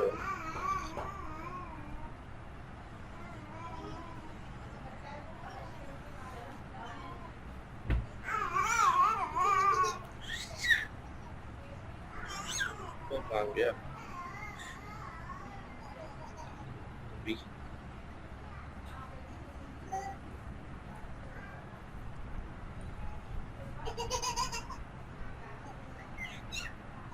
सर कोई ओपन सोर्स प्रोजेक्ट शुरू करें सर? यार मैं अभी 2 दिन से ये सोच रहा हूँ कि तुम लोगों में ही जो है ना वो अनाउंसमेंट करूँ, घर बैठ के इंटर्नशिप कराऊँ किसी चीज़ में। जी सर। तो कुछ लड़के उसमें से सेलेक्ट करने हैं। सर वैसे PIAIC के क्या प्लान्स आ गए सर? अभी ये सिचुएशन तो मतलब कोविड की देखी जाए तो अभी कुछ सूरत सही तो नजर तो नहीं आ रही वजह से। यार भाई अब मसला ये है, कोविड के साथ अभी 4-5 साल इसी तरह चलना है, कम ज्यादा। अब इसके साथ जिंदा रहना सीखना है, SOPs के साथ। आप समझ लें कि जंगल में लोग रहते थे, कपड़े नहीं पहनते थे, फिर आबादी में आ गए कपड़े पहनने लगे, तो आप समझ लो कि क्या मतलब है? उन्होंने ये सोचा कि अब हमें कपड़ों के साथ जीना है, तब हमें भी मास्क और SOPs के साथ जीना है, ये वाला काम करना पड़ेगा। तो लाइक अभी ऑनलाइन ही सीन चलेगा? नहीं हो सकता है, मेरा ख्याल ये है कि अगस्त सितंबर तक शायद क्लासेस जो हैं वो हो जाएं शुरू। ये तो सरकार डिसाइड करेगी ना। हाँ जाहिर है, सोच तो रही है गवर्नमेंट जो है ना यूनिवर्सिटीज खोलने का अगस्त में या उसमें। और सर ज़रा भी बूट कैंप करवा रहे हैं अलग से वो वेब डेवलपमेंट का। वो तो वेब डेवलपमेंट का है ना, वो तो अलग ही ट्रैक है ना। नहीं वो सर मतलब सारे ट्रैक स्टूडेंट्स के लिए कहा गया है कि वो करें। है तो सबके लिए, उसमें काम AI का तो नहीं है ना, वो तो वेब का ही काम है। नहीं जी AI का तो नहीं। ये मसला है सर अभी आप सर आपने लास्ट वीक कहा था कि आप 2 क्लासेस अरेंज करेंगे। हाँ मैंने बात कर ली है, मैं वो आप लोगों से मशवरा करके अब या तो इस वीक में कर लें, अगले वीक में कर लें, लेकिन मैं चाह रहा हूँ उसमें सब लोग आ जाए ना, कि क्लास मैं उसमें ही कवर कराने का सोच रहा हूँ। ठीक है सर। अच्छा सर ये कोई करियर है? कोई करियर काउंसलिंग के हिसाब से अगर आप बात करें कि मास्टर्स वगैरह करना चाहिए? भाई सब कुछ करना चाहिए, लेकिन काम पे ज्यादा ध्यान होना चाहिए। ठीक है, स्किल जो है ना, आप मास्टर्स भी कर लें लेकिन आप कुछ भी ना आता हो, डिग्री हो आपके पास, बेकार हो जाएगा। ठीक है, आप कोशिश ये करेंगे एक काम है, भले अब मैं कहता हूँ आपको HTML CSS आता है ना, अगर आप कह रहे हैं ना आपको HTML CSS आना चाहिए, तो मेरा ये ख्याल होता है कि जब मैं ये बात कह रहा हूँ कि यार मुझे HTML CSS आता है, तो मैं कम से कम ये दावा कर सकूं कि यार फिर मुझसे अच्छा कोई नहीं काम कर सकता। समझ रहे? अगर आता है तो फिर वो वाला आना चाहिए। सही, यही चीज चाहिए। हाँ खाली खाना पूरी नहीं चलेगी, इतनी लंबी CV बना दी है। फोकस। हाँ अब लंबी CVs की जरूरत ही नहीं है। आप जॉब आती है, वो कहते हैं यार मुझे जो है ना वो रिएक्ट का बंदा चाहिए। अब वो आपसे नहीं पूछता कि आपको ये आता है वो आता है, आपका रिएक्ट का काम देखा जाएगा, आपका रिएक्ट का पोर्टफोलियो देखा जाएगा, बस खत्म बात। ठीक है, तो अब आपने उस तरह से जो है ना वो काम करना है। सर एक चीज है, लेकिन एक आपका ऐसा डोमेन होना चाहिए जो बेहतरीन हो। ठीक, एक चीज सर वो इससे हट के बात कर रहा था मैं। सर जो आपकी सारी वीडियोस है ना क्लासेस की, Q3 की सारी क्लास, क्योंकि पूरा Q3 तो रिपीट नहीं करा सकते आप। सर वीडियोस अगर मिल जाए तो सारी आपकी। भाई वो Q3 का जो ग्रुप बना हुआ है WhatsApp का, इसमें तुम ही लोग रिकॉर्ड करके भेज रहे हो। सादिक रिकॉर्ड कर रहा था और कोई और रिकॉर्ड कर रहा था, वो ही शेयर करा रहे हैं लोगों से। अभी भी रिकॉर्ड हो ही रहा है। मैं नहीं हूँ सर उस ग्रुप में, शायद मैं नहीं हूँ।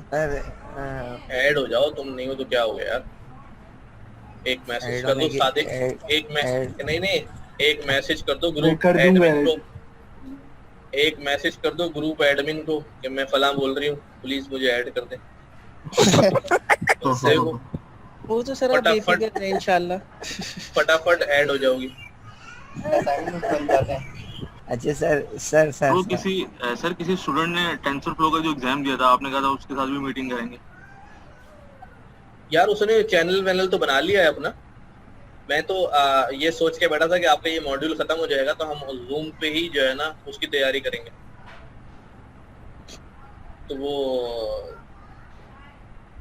उसमें एग्जाम कैसा आता है, क्या क्या चीजें आती हैं, सारी चीजें पहले मैं उसका एग्जाम मैं तो निकाल लूं। अभी मैं देने वाला हूँ इंशाल्लाह। सर ये हुआवे वाला जो है, हुआवे वाला नहीं, गूगल का 12 तारीख सर ये है, 20 फयाज तारीख ने तक किया ना? शायद दे दो। वो तो डाटा इंजीनियरिंग का है ना, टेंसर फ्लो की उसकी सर्टिफिकेशन है, डीप लर्निंग की। हमने कुछ दिन पहले वो हुआवे का दिखाया था, वो जीकी के साथ हुआवे का भी, लेकिन हुआवे की सर्टिफिकेशन तो मतलब हुआवे जो है ना वो सर्टिफिकेशन कराता तो है बहुत सारी, लेकिन टेंसर फ्लो है किसका? गूगल का। गूगल करा रहा सर्टिफिकेशन तो उसकी वर्थ ज्यादा है ना यार, वर्थ ज्यादा। सर मैं ये पूछ रहा था कि टेस्ट के लिए एआई करना जरूरी है या फिर सीएस भी कर सकते हो? इसके लिए बैचलर प्रोग्राम में देखो मैं समझता हूँ कि आपको जो वेब एप्लीकेशन वाला ट्रैक और एआई का ट्रैक, ये दोनों काम जो है ना वो करने चाहिए, लेकिन दोनों एक साथ नहीं। यानी आप वही जो ना HTML CSS जावास्क्रिप्ट रिएक्ट, फिर उसके बाद जो है ना वो डॉकर कुबरनेटिस, क्योंकि इवेंचुअली अगर आपको फुल स्टैक एआई भी फुल स्टैक अगर आप होंगे तो आपको एआई मॉडल्स जो है ना वो डिप्लॉय करने आने चाहिए। जैसे क्यूब फ्लो वाला की हम बात कर रहे थे। क्यूब फ्लो क्या है? क्यूब मतलब कुबरनेटिस, फ्लो मतलब टेंसर फ्लो। तो टेंसर फ्लो का मॉडल कुबरनेटिस के साथ डिप्लॉय करना, तो इसमें क्लाउड भी आ गया और एआई भी आ गई। हम जेंगो क्लास के जरिए ये नहीं कर सकते काम? मेरा बेटा वो तो लोकल अपनी वेबसाइट पे डिप्लॉय करेंगे ना, मैं अमेज़न पे और उस पे डिप्लॉय करने की बात कर रहा हूँ, एज़्योर पे। समझ रहे?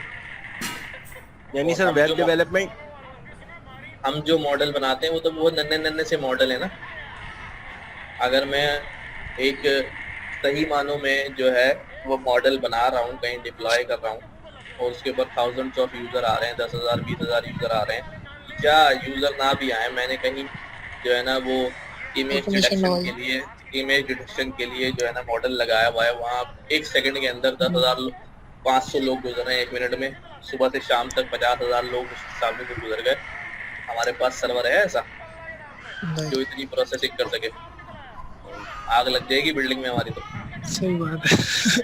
ये हमें सब क्लाउड पे डालना पड़ेगा, सारी चीजें करनी पड़ेगी भाई। ये लंबा गेम है, अभी तो हम सिर्फ ABCD पे चल रहे हैं,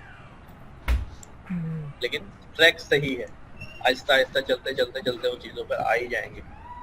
तो जो लोग वहाँ खड़े हैं वो भी इसी ट्रैक से गुजर के गए। यानी सर एआई के साथ वेब का जो है वो डोमेन जो है हमें साथ साथ पैरेलल लेके चलना पड़ेगा। हाँ, वेब का डोमेन इतना मुश्किल नहीं है, HTML CSS जावास्क्रिप्ट ये पढ़े, वेब पेजेस बनाना सीख लें, पाइथन का फ्लास्क हम पढ़ेंगे, जेंगो पढ़ लेना खुद से, या एक क्लास रखोगे तो जेंगो का भी इंट्रोडक्शन करा दूंगा। आप बैकएंड जेंगो पे लिखें, सर्वर साइड जेंगो पे लिखें, उसको फ्रंट एंड अपना जावास्क्रिप्ट के साथ HTML CSS के साथ कनेक्ट करें, अपने वेब पेजेस बनाएं। वेबसाइट का काम भी आपको मिलेगा, बहुत काम है फ्रीलांसिंग में जेंगो और फ्लास्क का भी करेंगे।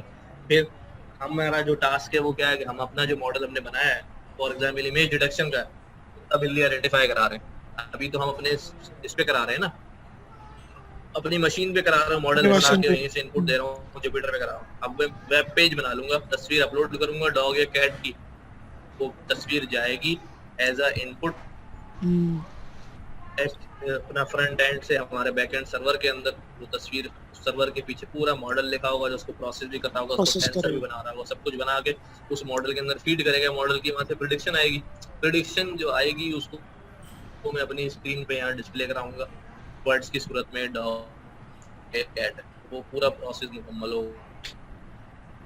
सही कि भाई ये डाटा है, जैसी डाटा एंटर करके सबमिट कराया, वहाँ से प्रेडिक्शन आ गई कि भाई ये कितने की चीज मिलेगी या ये चीज होगी। ये पूरा प्रोसेस जो है वो यूं मुकम्मल होगा। लेकिन ये सारे के सारे जो है ना ये सारे के सारे काम जो है ये प्रोडक्शन इन्वायरमेंट के प्रोफेशनल काम तो नहीं है, लेकिन जितना हम पढ़ रहे हैं, जिस लेवल पे हम हैं, उसमें ये बेस्ट है अभी।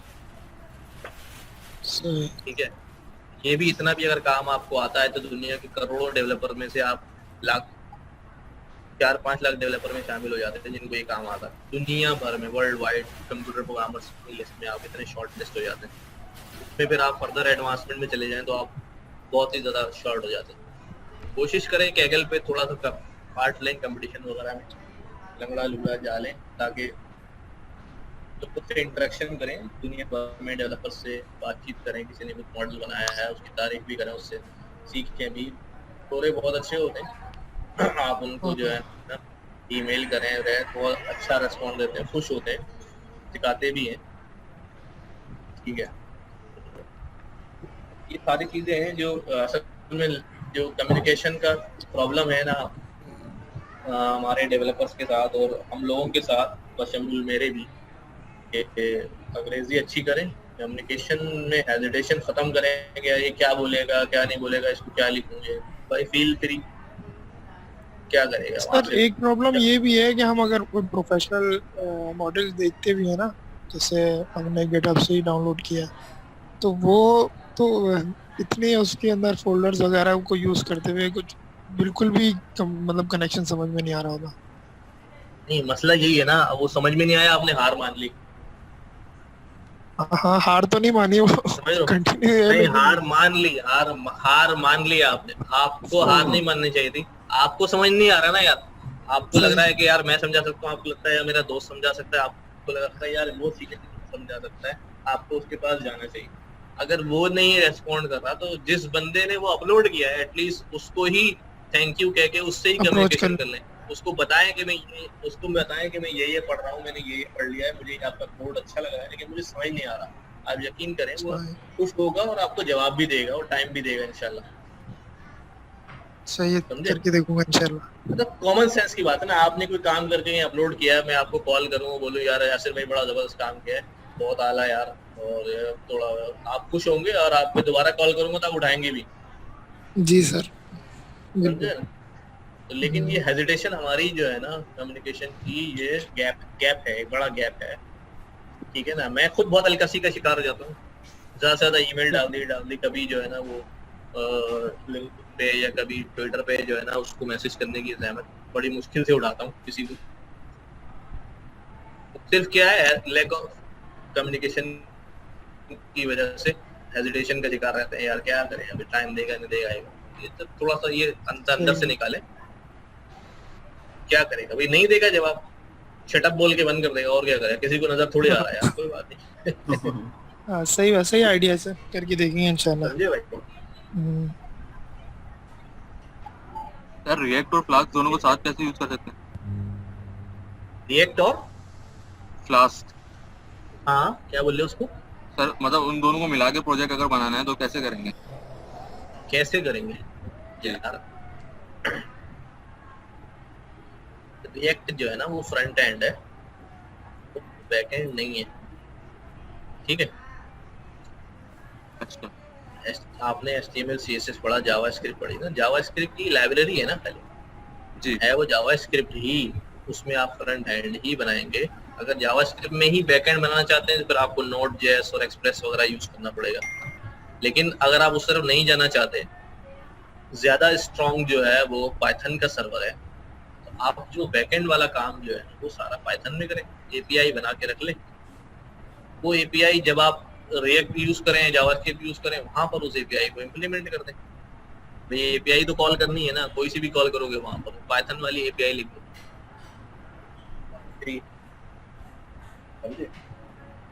तो लेकिन इसके लिए थोड़ा सा जो है करना पड़ेगा।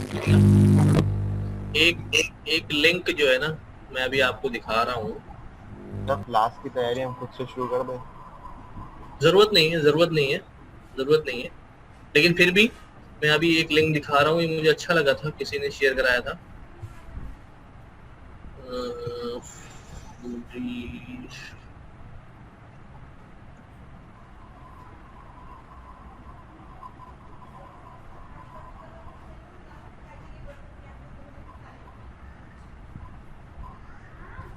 ये अपने पास नोट कर लें। इसके अंदर बेहतरीन किस्म के जो है ना स्टफ है, साइन इन कर लीजिएगा। Responsive web design, JavaScript algorithm, front end library certification, data visualization, APIs and micro services certification. इसके अंदर देखें making packages, basic node and express, MongoDB, ठीक है, प्रोजेक्ट्स। मैं डाटा एनालिसिस देख रहा था, अच्छा कोर्स है, हमने पढ़ा हुआ है सारी चीजें, पाइथन कोर्स ये सब हमने पढ़ा हुआ है, नमपाई, एरेस, ठीक है। फिर इसके अंदर ये सारी चीजें आपने पढ़ी हुई हैं, ठीक है। ये कुछ चीजें इसके अंदर हैं, देख लीजिएगा। Medical data visualiser, demographic data visualiser. असल में मेरा सिर्फ समझाने का मकसद ये है भाई, अपनी तरफ से बेपनाह एफर्ट्स डालें, वेल डायरेक्टेड होकर, और जितना जो है ना उस डायरेक्शन में लर्न कर सकते हैं, जिस रिसोर्स से जो कुछ करके अपने पास एक सिस्टम जो है ना अपना बनाया गया रहा, ठीक है।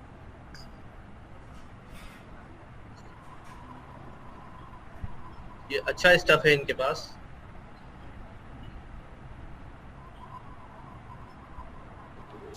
इनके ये वीडियोस है डॉक्यूमेंट्स? ये भाई वीडियोस हैं, देखो ना, ये YouTube पे भी है। मैं दिखा देता हूँ। हाँ, ये सर्टिफिकेट निकालते हैं, नमपाई के लेक्चर्स आ गए, go to first lesson.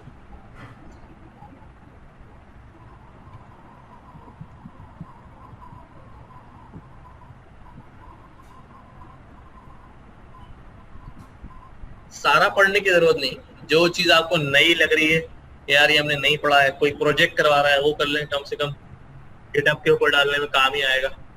Project को आप दोबारा इसके साथ कर लें, गिटहब पे डाल दें उसको, आपका प्रोजेक्ट बन जाएगा। उसमें रेफरेंस जरूर लिखिएगा कि आपने कहाँ से किया, जाली काम नहीं कि मैंने खुद किया, नहीं, साफ साफ लिखें तो ये वहाँ पर प्रोजेक्ट कराया गया था, मैंने इसको किया है, अंडरस्टैंडिंग आई वो आई। सर ये जो आपने एपीआई वाली बात बताई भी, सर इसकी कोई वीडियो या किसी का काम हुआ उसने इस तरीके से एपीआई लिंक करी और ये क्या सर, ये कहाँ पर किस तरीके से देख? अबे ये करेंगे ना हम भाई, ये हम परफॉर्म करेंगे ना। आप इधर आ जाओ, यूट्यूब पे जाओ, यूट्यूब पे गए आप और यहाँ आपने लिखा कि भाई deploying Keras model on Flask, ठीक है, deploying model to a web service part 1। ये क्या है, मॉडल बनाएगा,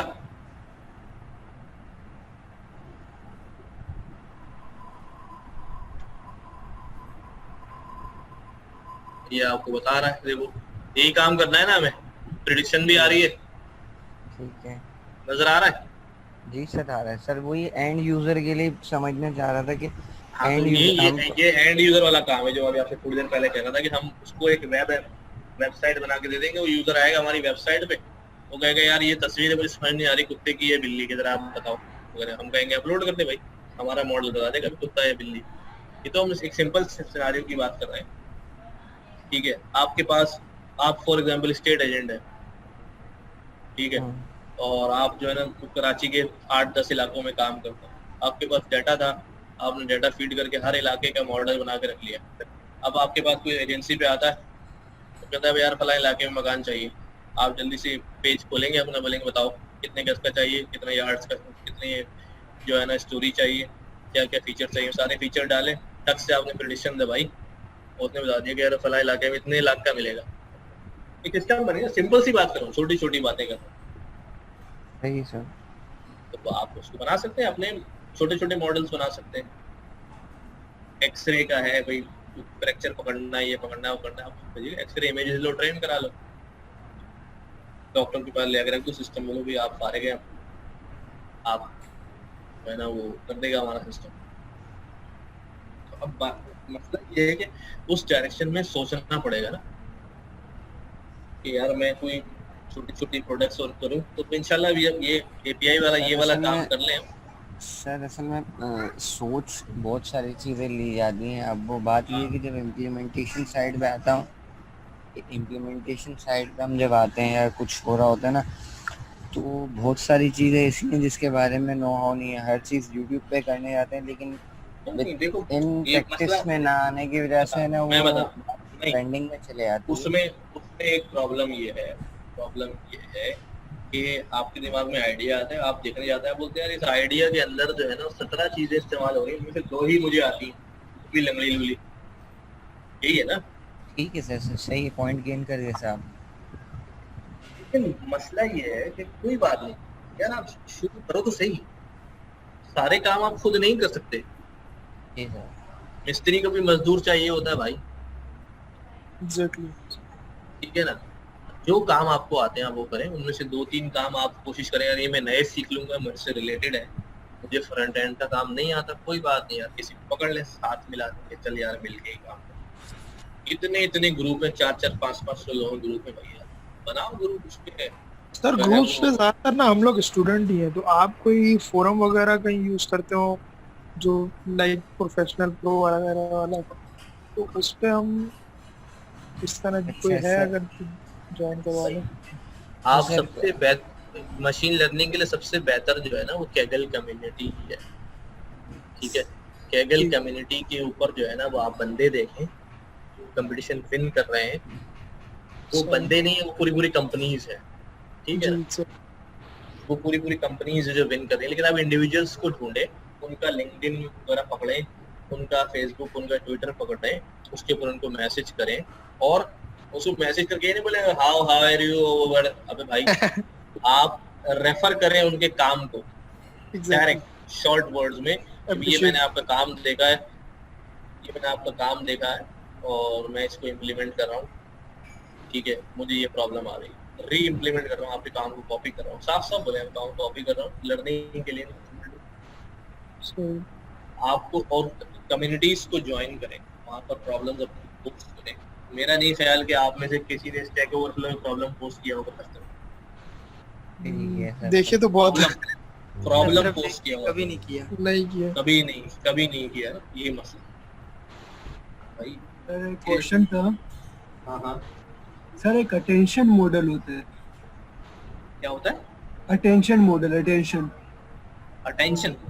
जी, ठीक है सर। वो सीक्वेंस टू सीक्वेंस और जो क्या नाम है ट्रांसलेशन करने के लिए, जैसे इंग्लिश टू चाइनीज ट्रांसलेशन करने में ज्यादातर मदद करता है, तो सर वो अगर आप थोड़ा सा ओवरव्यू दे दे उसका, वो क्या चीज है? यार मैंने काम नहीं किया, लेकिन होता वो RNN ही है, पता है आपको? हाँ मैंने भी यही सुना था कि RNN का एक एडवांस वर्जन है, मतलब एडवांस RNN ही है, सिर्फ डेटा बस चाहिए होगा थोड़ा सा, तो आप वो मॉडल बना सकते हैं। और इसमें शायद इनकोडर और डिकोडर का शायद काम होता है। हाँ, इनकोडर्स और डिकोडर, वो इनकोडर डिकोडर तो इस पे भी हम कर रहे होते हैं जी। जैसे बार्ट वगैरह होते हैं ना, बाई डायरेक्शनल,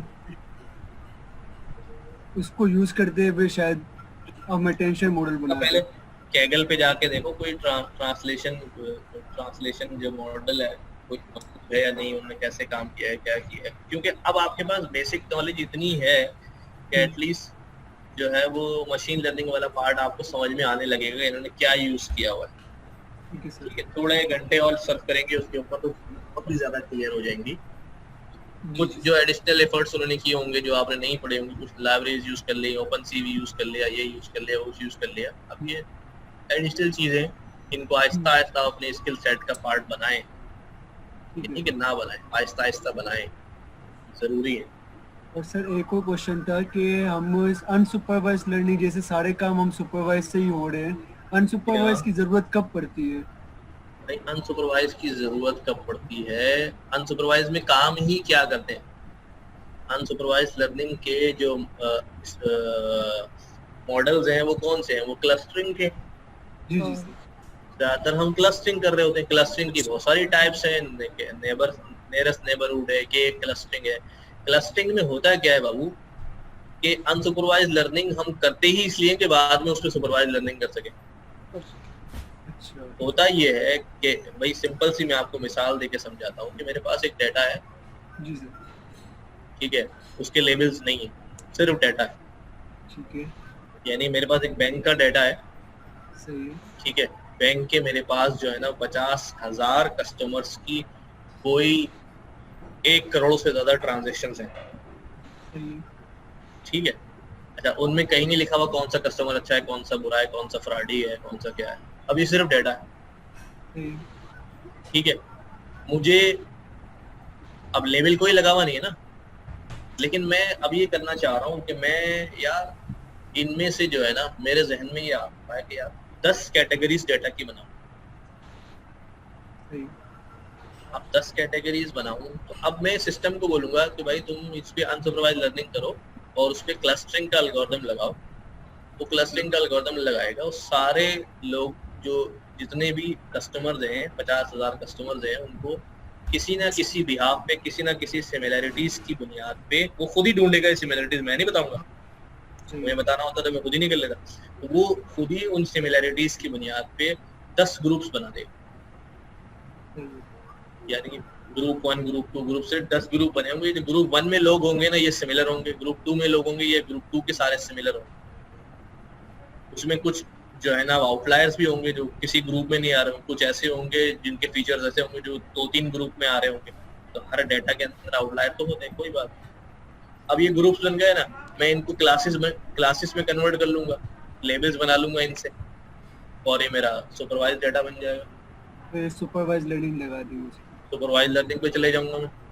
ठीक है सर। अनसुपरवाइज लर्निंग जो है ना वो एक प्री स्टेप है सुपरवाइज लर्निंग से पहले। मतलब लेकिन एक टेक्निक लर्निंग से लेकिन अनसुपरवाइज लर्निंग से भी में बहुत सारे काम, जैसे ग्रुपिंग कर ली, ग्रुपिंग करने के बाद आपने ग्राफ्स बना लिए, ये कर लिए, वो कर लिए। अनसुपरवाइज लर्निंग में ज्यादातर काम जो है वो डाटा एनालिटिक्स का ही होता है, प्रेडिक्शन नहीं होती, क्लासिफिकेशन एनालिटिक्स। वो बुक में भी हमने पढ़ा था कि unsupervised learning is the bread and butter of data analytics, ठीक है। Supervised learning is the bread and butter of machine learning और डीप लर्निंग। सर इसमें रिलाई कर सकते हैं क्योंकि ये हमें एक्यूरेट पता नहीं कि एक्यूरेट रिजल्ट दे रहा है या नहीं कर रहा। देखो बात ये है कि स्टैटिस्टिक्स का एक उसूल है कि वो सैंपलिंग पे काम करती है, सैंपलिंग पे। सैंपल्स, ठीक है। कभी भी जो है ना पूरे पाकिस्तान की आबादी में एक एक बंदे को पकड़ के नहीं पूछा जाता, बल्कि वो हर शहर से रैंडम 100 बंदों का डाटा कलेक्ट करके उससे ये अखज कर लेते हैं, ड्राइव कर लेते हैं कि ओवरऑल ये चीज हो रही है, ठीक है। सैंपलिंग, हाँ, सैंपलिंग के थ्रू ही काम होता है और उसके अंदर उसका कुछ इफेक्टिंग फैक्टर्स होते हैं जिनको माइनस करके आप उसमें बिलीव कर सकते हैं कि कितने % जो है ना वो बात सही है। सर ये कोड की एक छोटी सी बात है, जरा बात कंप्लीट हो जाए तो आप इसको जरा बता दीजिएगा सर।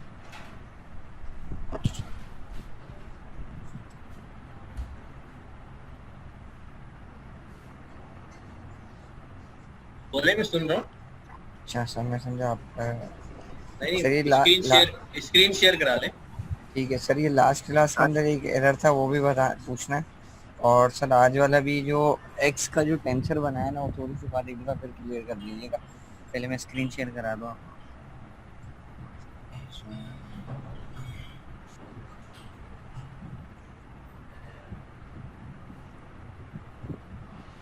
सर शायद यहाँ एरर आ रहा है अदर पार्ट आपकी तरफ से। स्क्रीन नजर नहीं आ रही सर। आप अपनी स्टॉप करेंगे तो हाँ, मैं स्टॉप कर दिया मैंने।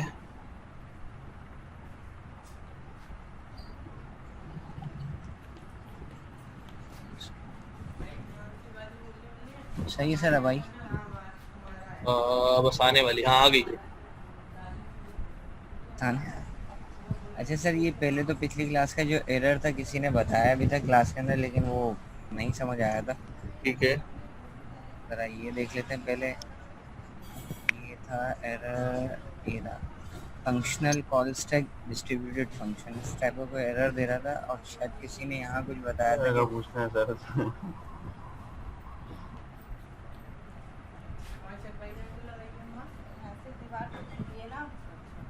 और ऊपर जाए।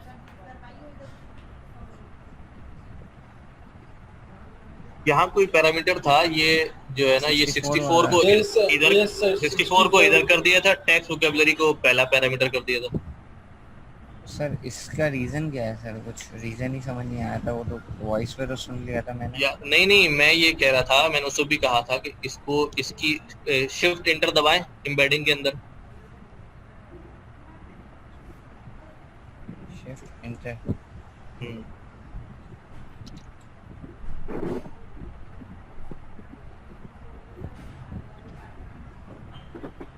शिफ्ट इंटर शिफ्ट टैब होता है, शिफ्ट टैब है, शिफ्ट टैब। इसको खोलें, प्लस साइन खोलें, ठीक है। अब देखिए यहाँ पर ये पैरामीटर्स आ रहे हैं कि क्या क्या पैरामीटर्स इसको चाहिए। इनपुट डायमेंशन चाहिए और आउटपुट डायमेंशन चाहिए। पहला पैरामीटर इनपुट डायमेंशन का होगा, दूसरा पैरामीटर आउटपुट डायमेंशन का होगा, ठीक है। तो टेक्स्ट वोकैबुलरी जो है हमारा क्या इनपुट डायमेंशन है, ठीक है। और कितने आउटपुट निकालने हैं उससे? 64 आउटपुट निकालने हैं, नोड्स निकालने हैं, ठीक है। अच्छा हुआ ये है कि बुक हम थोड़ी पुरानी यूज कर रहे हैं, एपीआईज थोड़ी सी अपडेट हो गई, ठीक है। वरना आमतौर पे हम आउटपुट डायमेंशन वहां लिखते हैं ना लेयर्स के अंदर, सही है। और इनपुट हम इस तरफ लिखते हैं लेयर्स के अंदर। हम यहाँ पर जो है ना एम्बेडिंग के बाद जैसे ब्रैकेट शुरू होता है, यहाँ हम नोड्स बताते हैं अपनी लेयर्स में, लेकिन ये नोड्स जो है ना बता रहा है आउटपुट की बाद में। इसका मतलब कुछ चेंज हो गया, चेंज होने की वजह से जो है ना लाइब्रेरी अपडेट हुई है, बुक अपडेट नहीं हुई, नया वर्जन आने वाला है। पता नहीं वो कह तो रहा था फ्रांकिस वाले, जल्दी भेज रहा हूँ, छुट्टियाँ ली हुई मैंने, 1 महीने की लिख रहा हूँ, तो वो अब ये चेंज आने की वजह से ये एरर आ रहा है, ठीक है सर, ठीक है। जिसको हमने वापस पीछे कर दिया तो आउटपुट नोड्स वहाँ चले गए हमारे, सही है सर। उसकी बात ये थी कि ये नीचे ये नीचे वाले में भी होगा। हाँ वो दोस्त यहाँ पर ये एम्बेडेड क्वेश्चन में, ठीक है।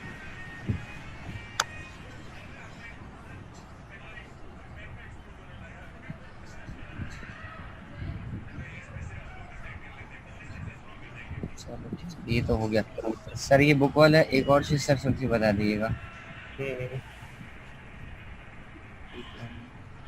सर। यहाँ पर सर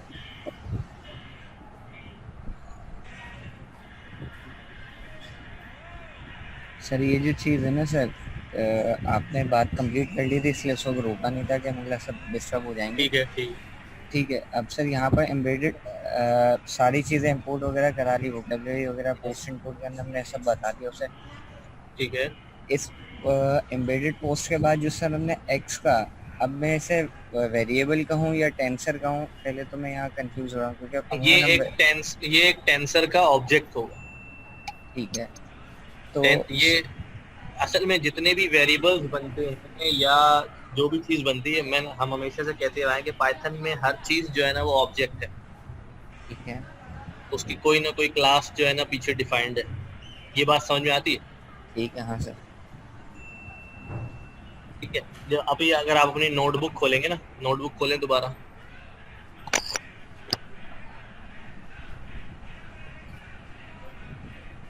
ठीक है सर। एक सेल में आ जाए जरा, एम्प्टी सेल में,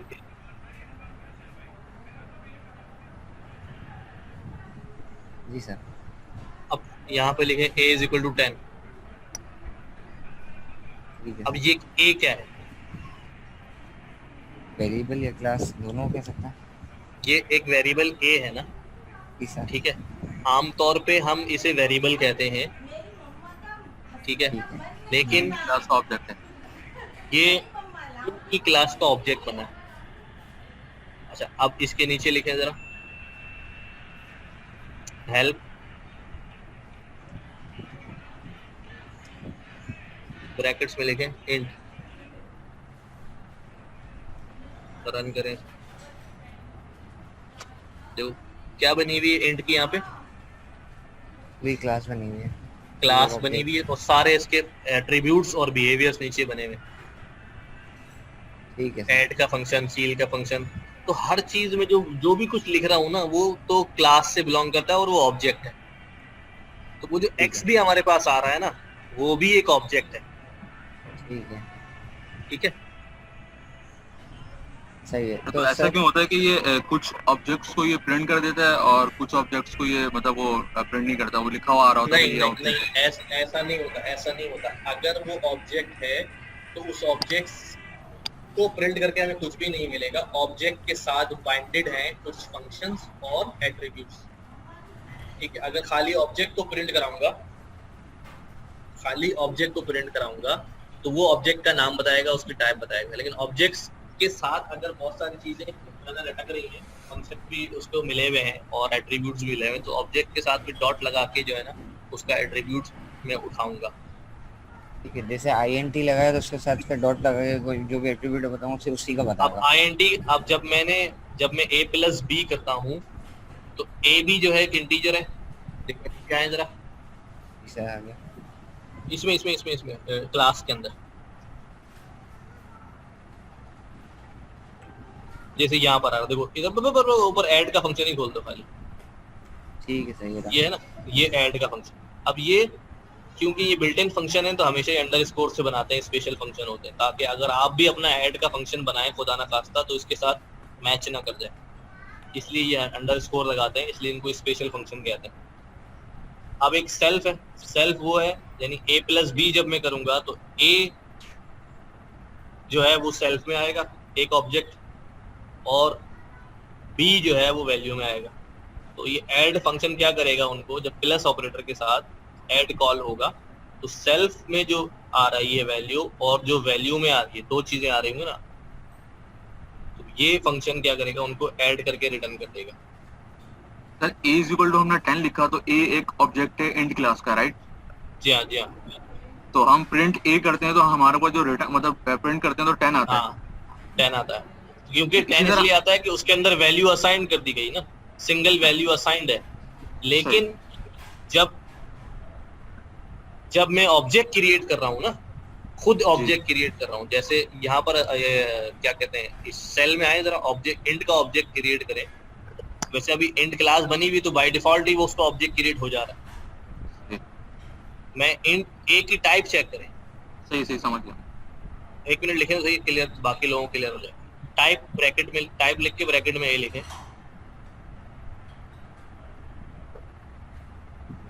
देखो यहाँ एरर भी पढ़ो जरा, एरर क्या कह रहा है वो, इंट ऑब्जेक्ट, हाँ ये आ गई। अच्छा प्रिंट कराएं इसको, प्रिंट में लिखें type, int object has no attribute type. Int का जो ऑब्जेक्ट है उसके अंदर टाइप नाम है, कोई एट्रीब्यूट नहीं है, लेकिन टाइप नाम का फंक्शन जरूर होगा। अच्छा टाइप लिखें, प्रिंट टाइप ए,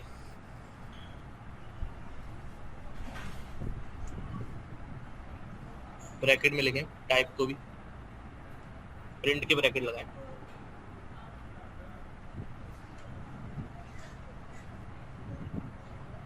ऐसे ही ए भी ब्रैकेट में लिखें।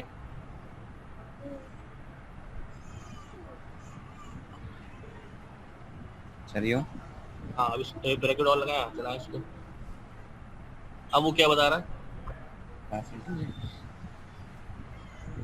ठीक है। अब ये चूंकि बिल्ट इन हुआ है ना, तो कि क्लास और इंटीजर के साथ जो है ना वो आ रहा है। अब वो जो हमारे पास जो ऊपर x आ रहा है, जब मैं उसको भी पकड़ता हूँ तो वो क्या कहता है हमारे पास, अब ये वैल्यू नहीं दिखा रहा, उसकी टाइप में दिखा रहा है, लेकिन क्योंकि यहाँ वैल्यू असाइन हो गई a इक्वल टू 10, तो वो हमें इस वजह से ऑब्जेक्ट की वैल्यू दिखा रहा था कि उस ऑब्जेक्ट के साथ ये वैल्यू असाइन हो गई। अगर ऑब्जेक्ट सिर्फ क्रिएट हुआ है, कोई वैल्यू असाइन नहीं हुई है, तो वो ऑब्जेक्ट फिर ऑब्जेक्ट की तरह ही नजर आएगा, उसके अंदर आपको कुछ है नहीं तो वो ऑब्जेक्ट ही बताएगा। हाँ उसके साथ अगर क्लास के अंदर कुछ एट्रीब्यूट्स रखे हुए हैं तो वो डॉट लगा के एट्रीब्यूट्स जो है ना मैं एक्सेस कर सकता हूँ या फंक्शन एक्सेस कर सकता हूँ। अब ये जो स्पेशल फंक्शंस हैं, ठीक है, ये इनको डॉट लगा के एक्सेस करने की जरूरत नहीं होती, ये डायरेक्ट एक्सेस हो रहे होते। डिवीजन लगाया, डिवीजन का फंक्शन एक्सेस हो गया, प्लस लगाया प्लस हो गया, माइनस लगाया माइनस हो गया, एंड सो ऑन चल रहा है। एक सवाल है सर। जी सर ये जो टेंसर बोर्ड है सर, वो ये जुपिटर नोटबुक में विजुअलाइज करवाता है? जी हाँ। और वो टेंसर फ्लो के साथ ही आ जाता है ना, मतलब जब एक दफा टेंसर फ्लो इंस्टॉल करते हैं? हाँ वो आया हुआ है, सिर्फ यूज नहीं किया हमने। सही। अच्छा सर फिर यहाँ हेलो यूज करते हैं। जी बोले सर अब ये एक टेंसर जो हमने एक्स का जो बना दिया सर, इसमें हमने इनपुट जो रखा है एम्बेडेड पोस्ट को यहाँ पर हमने इसके साथ रख दिया, ठीक है। तो यहाँ से इसके पास जो भी वैल्यूज आएगी वो इस टेंसर के लिए इनपुट हो जाएगी सर, यही हो रहा है ना सर? हाँ, इस लेयर के लिए ये टेंसर इनपुट हो जाएगा। किस लेयर के लिए? ये वाली लेयर के लिए लेयर्स डॉट कोविड अपना कोविड आ रहा है में कन्वोल्यूशन 1D, ठीक है। रेलू ये लेयर है, इसका इनपुट क्या है? इसका इनपुट ये वैल्यू है एम्बेडेड पोर्ट, ठीक है। और तो सर फिर सर नेक्स्ट लेयर चलाइए। इससे आउटपुट क्या निकला? इससे आउटपुट निकला x। अब ये x जो है वो मैक्स पूलिंग का क्या बन गया? इनपुट।